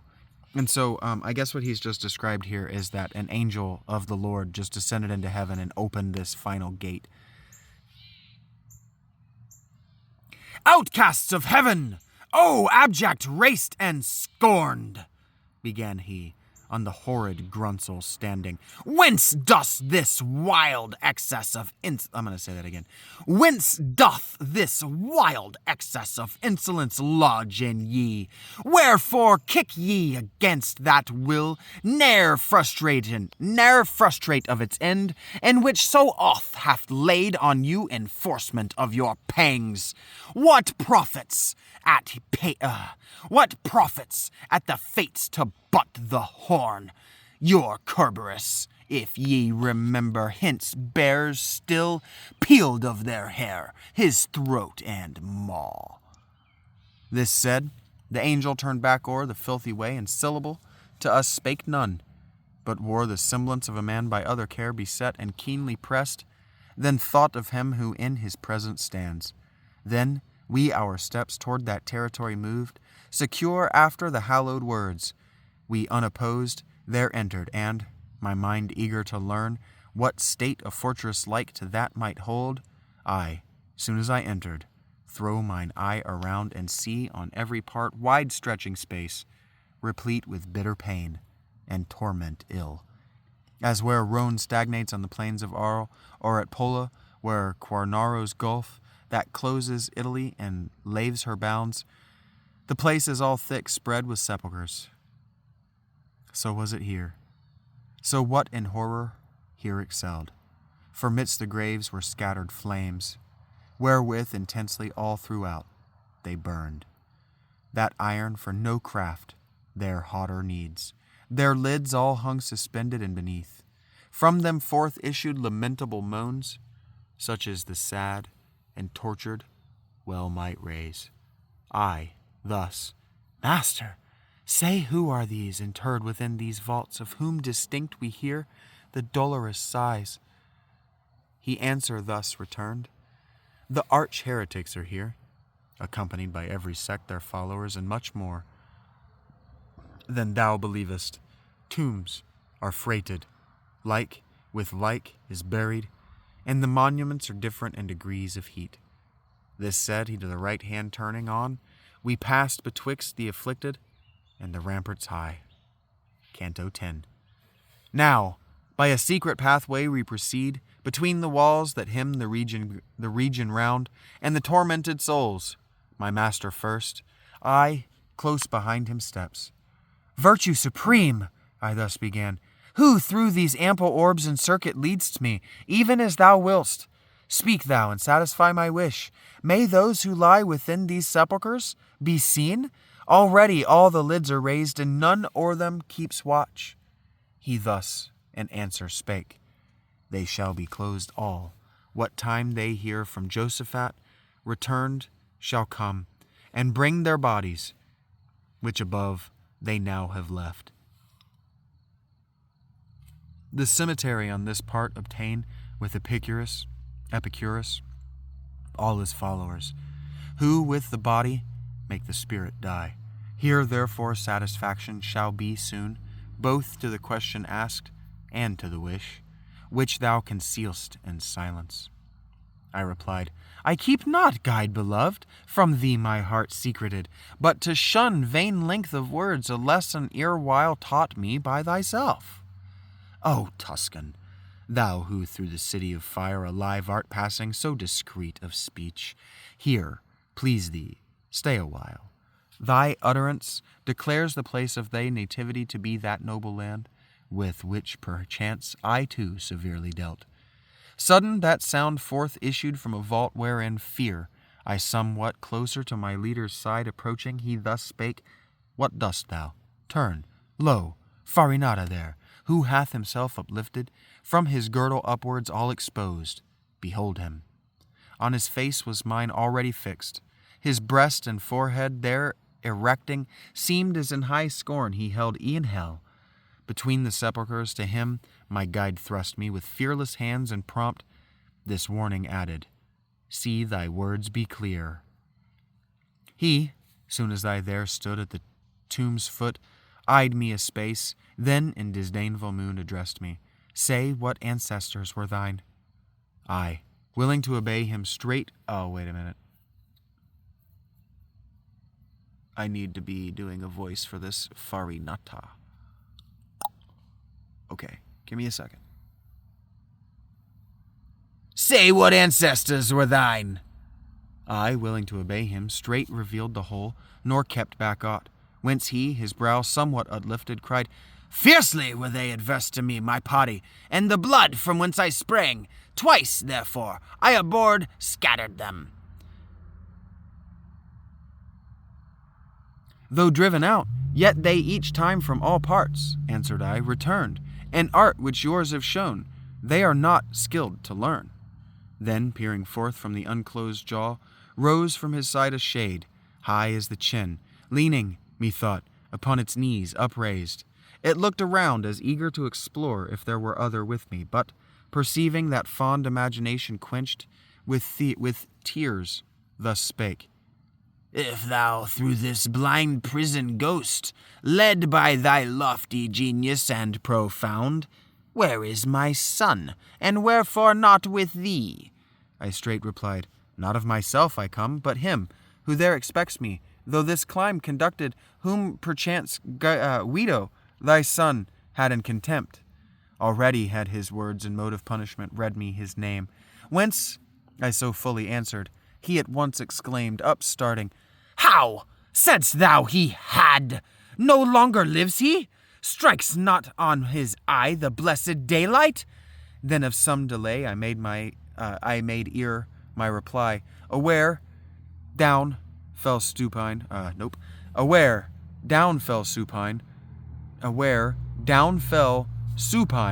Nor after forth appeared he more. What he's saying is that fell on his face in front of this ghost, and then when he looked up, the ghost was away. That some of the sentence structure is hard to understand. So if I'm not doing a good job of knowing which sentences aren't easy to understand, that's what the like and a rewatch or for. Or you can just buy it. This cost me 13 cents. Meanwhile, the other great soul, near whom I yet was stationed, changed not countenance stern, nor moved the neck, nor bent his ribbed side. And if, continuing the first discourse, they in this art, he cried, small skill have shown, that doth torment me more in than this bed, and not yet 50 times shall we relumed her aspect, who reigns here queen of this realm, ere thou shalt know the full weight of that art. So to the pleasant world mayst thou return, as thou shalt tell me why in all their laws against my kin this people is so fell. And fell is like, has so fallen. Like, why do they hate my people so much? Damn it. Fucking bugs, man. Sorry. The slaughter and great havoc, I replied, that colored Arbius's flood with crimson stain, to these impute that in our hallowed dome such orisons ascend. Sighing, he shook the head, then thus resumed, In that affray I stood not singly, nor without just cause. Assuredly, should with the rest have stirred. But singly there I stood, when, by consent of all Florence had to the ground been raised, the one who openly forbade the deed. You don't need to understand the politics, but this is about recent politics and Florence's history of Dante's time. So may thy lineage find at last repose, I thus abjured him. And if you remember from my Ghost of the Middle Ages, normal people could pray for the dead. And so what Dante is kind of doing is like he's trying to help these people get out of hell with these conversations. So may the lineage find at last repose, I thus abjured him, as thou solve this knot, which now involves my mind. If right I hear, ye seem to view beforehand that which time leads with him of the present uninformed. We view, as one who hath an evil sight, he answered, plainly, objects far remote. So much of this large splendor yet imparts the almighty ruler. But when they approach, or actually exist, our intellect then wholly fails. Nor of your human state, except what others bring us, know we aught. Hence therefore mayst thou understand that all our knowledge in that instant shall expire, when on futurity the portals close. And so what he's saying is that, like, in hell, even the highest elevated, the lowest elevated souls in hell don't actually have necromantic ability to predict the future or even to understand the world of the living. What he's saying is what they know of the world of the living they get from souls of the recently departed. And that once the portal that brought the soul from life to death closes, that door closes, it's closed forever. Then, conscious of my fault and by remorse smitten, I added thus, Now shalt thou say to him there fallen that his offspring still is to the living joined, and bid him know that if from answer silent I abstained, 'twas that my thought was occupied, intent upon that error which thy help hath solved. And so what he's saying is, okay, so I didn't tell that guy that his kid is still alive, and it made him really mad because I thought that ghosts just knew that stuff. I'm sorry. My bad. But now my master summoned me back. I heard, and with more eager haste besought the spirit to inform me with whom partook his lot. He answer thus returned, more than 1,000 with me here are laid. Within is Frederick, second of that name, so Frederick the king, the second King Frederick, or Frederick the second, and the Lord Cardinal, and of the or maybe a cardinal named Frederick the second, whatever. He thus said, from sight withdrew. But I, my steps toward the ancient bard reverting, ruminated on the words betokening me such ill. Onward he moved, and thus, in going, questioned. Whence the amaze that holds thy senses rapt? Is what Virgil asked him. So whence the amaze that holds thy senses rapt? I satisfied the inquiry, and the sage enjoined me straight. Let thy safe memory store what thou hast heard, to thee importing harm. And note thou this, with his raised finger bidding me take heed, when thou shalt stand before her gracious beam, whose bright eye all surveys, she of thy life, the future tenor, will to thee unfold. And so what he's saying is when you make it to heaven and you finally talk to Beatrice, she can tell you things about the future because she's close enough to God that God will let her. Forthwith, he to the left hand turned his feet. We left the wall and towards the middle space went by a path that to a valley strikes, which e'en thus high exhaled its noisome steam, and that's which e'en thus high exhaled its noisome steam. Canto 11. Upon the utmost verge of a high bank, by craggy rocks environ round we came, where woes beneath more cruel yet were stowed, and here, to shun the horrible excess of fetid exhalation upward cast from the profound abyss, behind the lid of a great monument we stood, retired, whereon this scroll I marked. I have in charge Pope Anastasius, whom Photinus drew from the right path. Ere our descent behooves, we make delay, that somewhat first the sense, to the dire breath accustomed, afterward regard it not. My master thus, to whom answering I spake, some compensation find that the time past not wholly lost. He then, lo, how my thoughts e'en to thy wishes tend. My son, within these rocks, he thus began, are 3 close circles in gradation placed, and these which now thou leav'st, each one is full of spirits accursed, but that the sight alone hereafter may suffice thee. Listen how and for what cause, endurance, they abide. Of all malicious act abhorred in heaven, the end is injury, and all such end either by force or fraud works other woe. But fraud, because of man peculiar evil, to God is more displeasing, and beneath the fraudulent are therefore doomed to endure severer pang. The violent occupy all the first circle, and because to force 3 persons are obnoxious in 3 rounds, each within other separate is framed. Each within other separate is it framed. To God, his neighbor, and himself by man force may be offered. To himself, I say, and his possessions, as thou soon shalt hear at full, death, violent death, and painful wounds, upon his neighbor he inflicts and wastes, by devastation, pillage, and the flames, his substance, slayers, and each one that smites, and malice, plunderers, and all robbers. Hence, the torment undergo of the first round in different hands, different herds.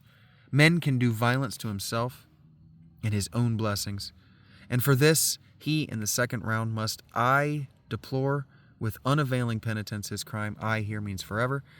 Whoever deprives himself of life and light in reckless lavishment, his talent wastes, and sorrows there where he should dwell in joy.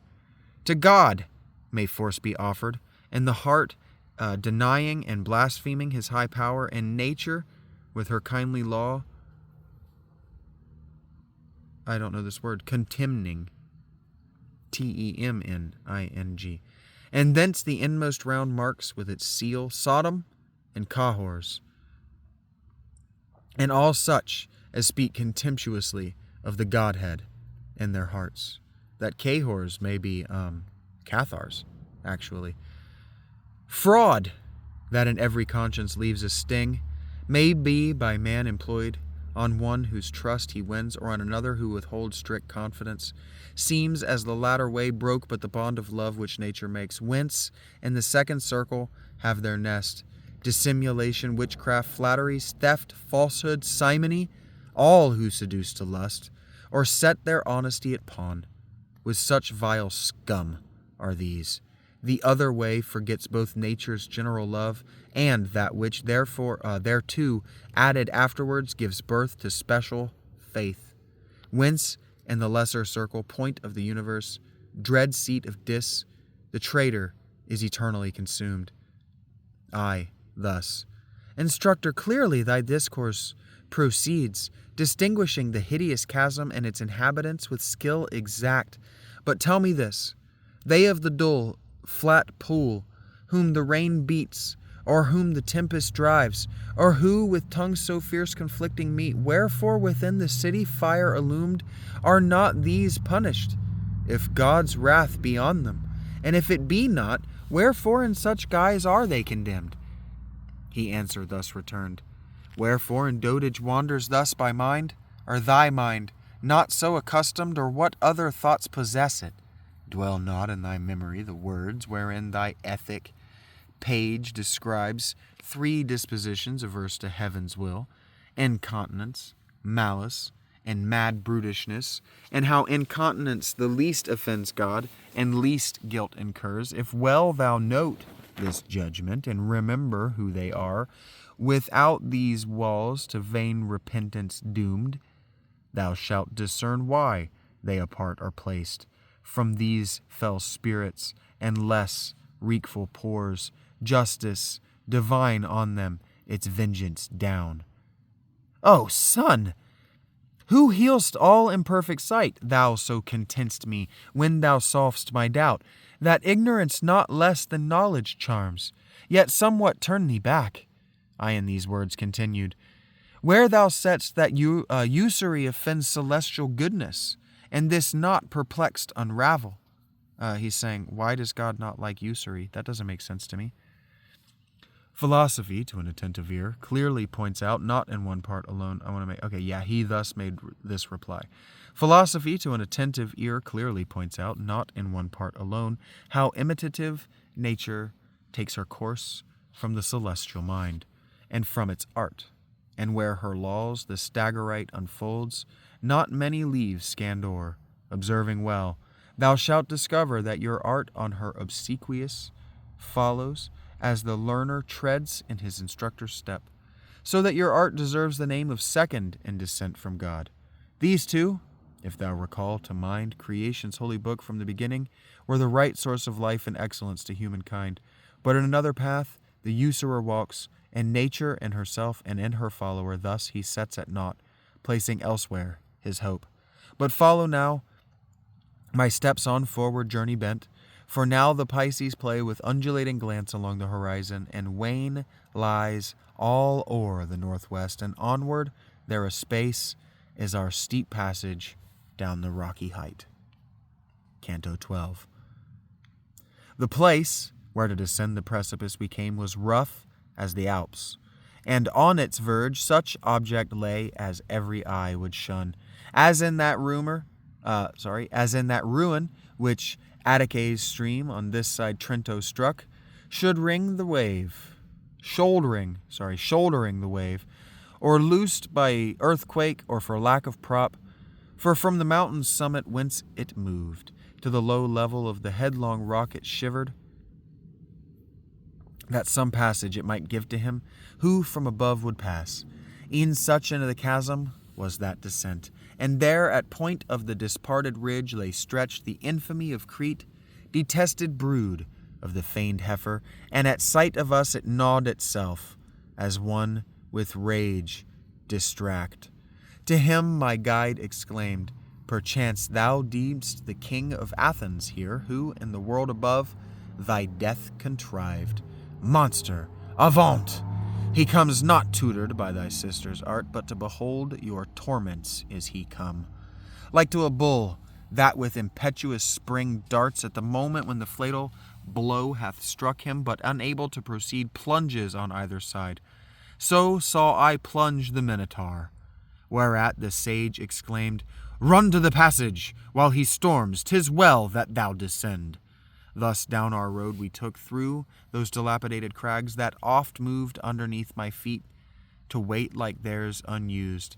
I pondering went, and thus he spake, Perhaps thy thoughts are of this ruin steep, guarded by the brute violence which I have vanquished now.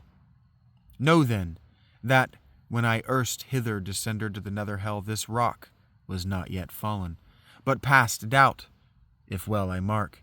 Not long ere he arrived, who carried off from Dis the mighty spoil of the highest circle. Then through all its bounds such trembling seized the deep concave and foul, I thought the universe was thrilled with love, whereby there are who deem the world hath oft been into chaos turned, and in that point here and elsewhere that old rock toppled down. But fix thine eyes beneath.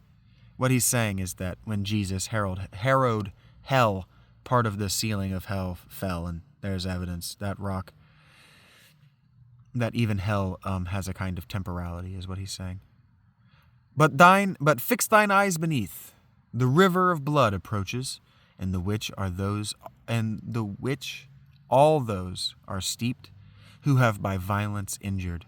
O blind lust, O foolish wrath, who so dost goad us on in this brief life, and in the eternal, then thus miserably o'erwhelm us. I beheld an ample fosse that in a bow was bent, as circling all the plain. For so my guide had told. Between it and the rampart space on trail ran centaurs, with keen arrows armed, as to the chase they on the earth were wont. At seeing us descend, they each one stood, and issuing from the troop 3 sped with bows and missiles, and missile weapons chosen first, of whom one cried far, Say, to what pain ye come condemned, who down this steep have journeyed? Speak from whence ye stand, or else the bow I draw. To whom my guide, Our answer shall be made to Chiron, there, when nearer him we come. Ill was thy mind, thus ever quick and rash. Then me he touched and spake, Nessus is this, for who the fair Deianira died, and wrought himself revenge for his own fate. He in the midst, that on his breast looks down, is the great Chiron, who Achilles nursed, that other Pholus prone to wrath. Around the fosse these go by thousands, aiming shafts at whosoever spirit dares emerge from out the blood, more than his guilt allows. We to those beasts that rapid strode along drew near, when Chiron took an arrow forth, and with the notch pushed back his shaggy beard to the cheekbone, then his great mouth to view exposing to his fellows, thus exclaimed. We know that centaurs are half horse, half man people, right?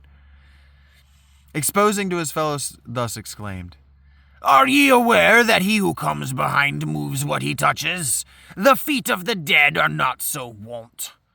My trusty guide, who now stood near his breast, where the two natures join, thus made reply, He is indeed alive and solitary, so must needs by me be shown the gloomy veil. Thereto, induced by strict necessity, not by delight, she left her joyful harpings in the sky, who this new office to my care consigned. He is no robber, no dark spirit, but by that virtue which empowers my step to tread so wild a path, grant us, I pray, one of thy band, whom we may trust secure, who to the ford may lead us, and convey across him mounted on his back, for he is not a spirit that may walk the air. You understand that what Virgil is asking Chiron here is for one of the centaurs for Dante to ride on the back of, on the horse part of, because he's not a ghost. Then On his right breast turning, Chiron thus to Nessus spoke, Return and be their guide, and if ye chance to cross another troop, command them keep aloof. Onward we moved, the faithful escort by our side, along the border of the crimson seething flood, whence from those steeped within loud shrieks arose. Some there I marked as high as to their brow immersed, of whom the mighty centaur thus, These are the souls of tyrants, who were given to blood and rapine. Here they wail aloud their merciless wrongs. Here Alexander wails, and Dionysius fell, who many a year of woe wrought for fair Sicily. That brow whereon the hair so jetting clustering hangs is Azzolino, that with flux and locks Obizo of Este, in the world destroyed by his foul stepson. To the bard revered, I turned round, and thus he spake, Let him be to thee now first leader, me but next to him in rank. Then further on a space the centaur paused, near some who at the throat were extant from the wave, and showing us a spirit by itself apart retired, exclaimed, He in God's bosom smote the heart, which yet is honored on the bank of Thames. A race I next espied, who held the head, and even all the bust above the stream. Midst these I many a face remembered well. Thus shallow more and more the blood became, so that at last it but embrued the feet. And there our passage lay athwart the fosse. As ever on this side the boiling wave thou seest diminishing, the centaur said, so on the other be thou well assured, it lower still and lower sinks its bed, till in that pot it reuniting join, where 'tis the lot of tyranny to mourn. There heaven's stern justice lays chastising hand on Attila, who was the scourge of earth, on Sextus and on Pyrrhus, and extracts tears ever by the seething flood, unlocked from the Renieri of Cornetto this Pazzo the other named, who filled the ways with violence and war.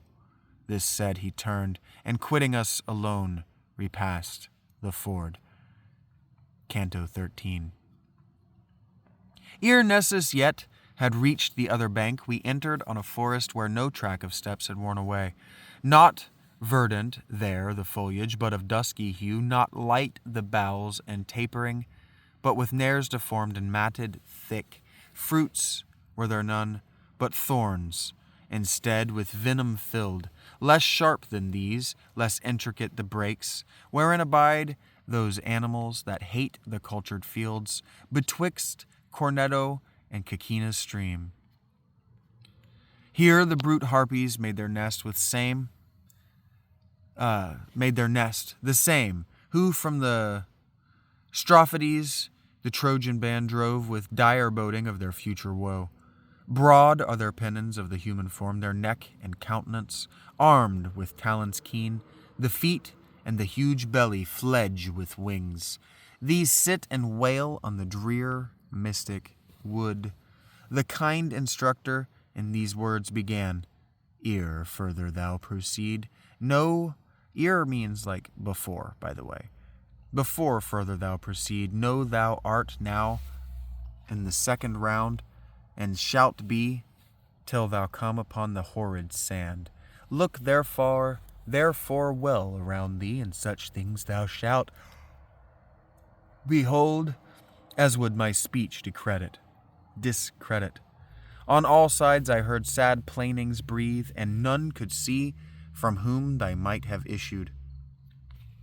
In a maze, fast bound I stood. He, as it seemed, believed that I had thought so many voices came from some amid those thickets, close concealed, and thus his speech resumed. If thou lop off a single twig from one of those ill plants, the thought thou hast conceived shall vanish quite. Thereat, a little stretching forth my hand from a great wilding, gathered I a branch, and straight the trunk examined. Why pluck'st thou me? Then, as the dark blood trickled down its side, these words it added, Wherefore tear'st me thus? Is there no touch of mercy in thy breast? Men once were we, that now are rooted here. Thy hand might well have spared us, had we been the souls of serpents. As a brand yet green, that burning at one end from the other, sends a groaning sound and hisses with the wind that forces out its way, so burst at once forth from the broken splinter words and blood. I, letting fall the bough, remained as one assailed by terror. And the sage replied, if he, O injured spirit, could have believed, what he hath seen but in my verse described, he never against thee had stretched his hand. But I, because the thing surpassed belief, prompted him to this deed, which even now myself I rue. But tell me who thou wast, that for this wrong to do thee some amends, and the upper world, for thither to return is granted him, thy fame he may revive.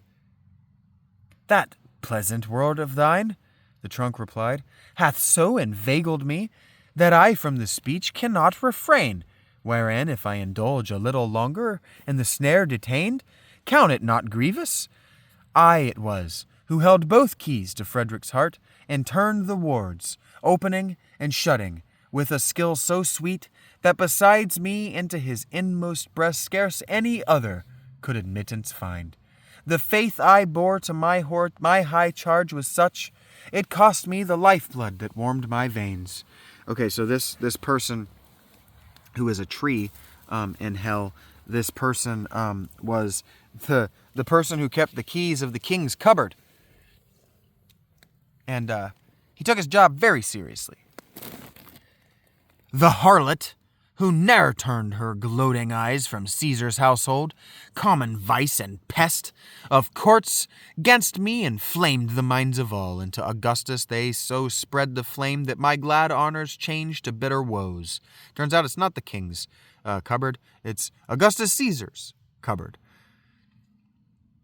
My soul, disdainful and disgusted, sought refuge in death from scorn, and I became just as I was, unjust toward myself. By the new roots which fixed this stem I swear that never faith I broke to my liege lord, who merited such honor, and of you, if any to the world indeed return, clear he from wrong my memory that lies yet prostrate under envy's cruel blow. First, somewhat pausing, till the mournful words were ended, then to me the bard began, lose not the time, but speak, and of him ask, if more thou wish to learn. Whence I replied, question thou him again of whatsoever will, as thou thinkst, content me, for no power have I asked, such pity is at my heart. He thus resumed, so may he do for thee freely what thou entreat'st, as thou yet be pleased, imprisoned spirit, to declare how in these gnarled joints this soul is tied, and whether any ever from such frame be loosened. If thou canst, that also tell. Whereat the trunk breathed hard, and the wind soon changed into sounds articulating like these. Briefly ye shall be answered. When departs the fierce soul from the body, by itself thence torn asunder to the seventh gulf by Minos doomed. Into the wood it falls, no place assigned, but wheresoever chance hurls it, there sprouting as a grain of spelt, it rises, and you understand this is the tree speaking, it rises to a sapling, growing thence a savage plant. The harpies on its leaves then feeding cause both pain, and for the pain a vent to grief. We, as the rest, shall come for our own spoils, yet not, so that with them we may again be clad. For what a man takes from himself, it is not just he have. Here we perforce shall drag them, and throughout the dismal glade our bodies shall be hung, each on the wild thorn of his wretched shade. Attentive yet to listen to the trunk we stood, expecting further speech, when us a noise surprised, as when a man perceives the wild boar in the hunt approach his place of stationed watch, who of the beasts and boughs loud rustling round him hears. And lo, there came two, naked, torn with briars, and headlong flight, that they before them broke each fan of the wood. Haste now, the foremost cried. Now haste thee, death! The other, as seemed impatient of delay, exclaiming, Lano, not so bent for speed thy sinews in the list of Topo's field. Sinews, sorry. That's how that word is pronounced. And then, for that perchance no longer breath sufficed him, of himself and of a bush one group he made. Behind them was the wood, and what he's saying is that he probably ran out of breath, and when he fell down, he became a bush. Behind them was the wood full of black female mastiffs, gaunt and fleet as greyhounds that have newly slipped the leash. On him, who squatted down, they stuck their fangs, and having rent him piecemeal, bore away the tortured limbs. My guide then seized my hand and led me to the thicket which in vain mourned through its bleeding wounds. O Giacomo of Sant'Andrea, what avails it thee? It cried, that of me thou hast made thy screen. For thy ill life, what blame me on recoils? When o'er it had been paused, my master spake, Say, who wast thou, that at so many points breathedst out with blood thy lamentable speech? He answered, O ye spirits, arrived in time to spy the shameful havoc that from me my leaves have severed thus, garner them up, and at the foot of their sad parent tree carefully lay them. In that city I dwelt, who, for the Baptist, her first patron changed, whence he for this shall cease not with his art to work her woe, and if there still remain not on Arno's passage some faint glimpse of him, those citizens who reared once more her walls upon the ashes left by Attila had labored without profit of their toil, I slung the fatal noose from my own roof. And self-end is never a good place to end a podcast, but it's been 2 hours and 11 minutes. I feel like you're probably tired. I know that I am probably tired. I may or may not be tired. Who knows? But I am most certainly going to end this video. Thank you for watching. We are going to pick up with Canto 14 of the first book of the Divine Comedy, the Inferno. I believe, if my Kindle isn't lying to me, that we are at 44% of this story. So, not quite halfway, but,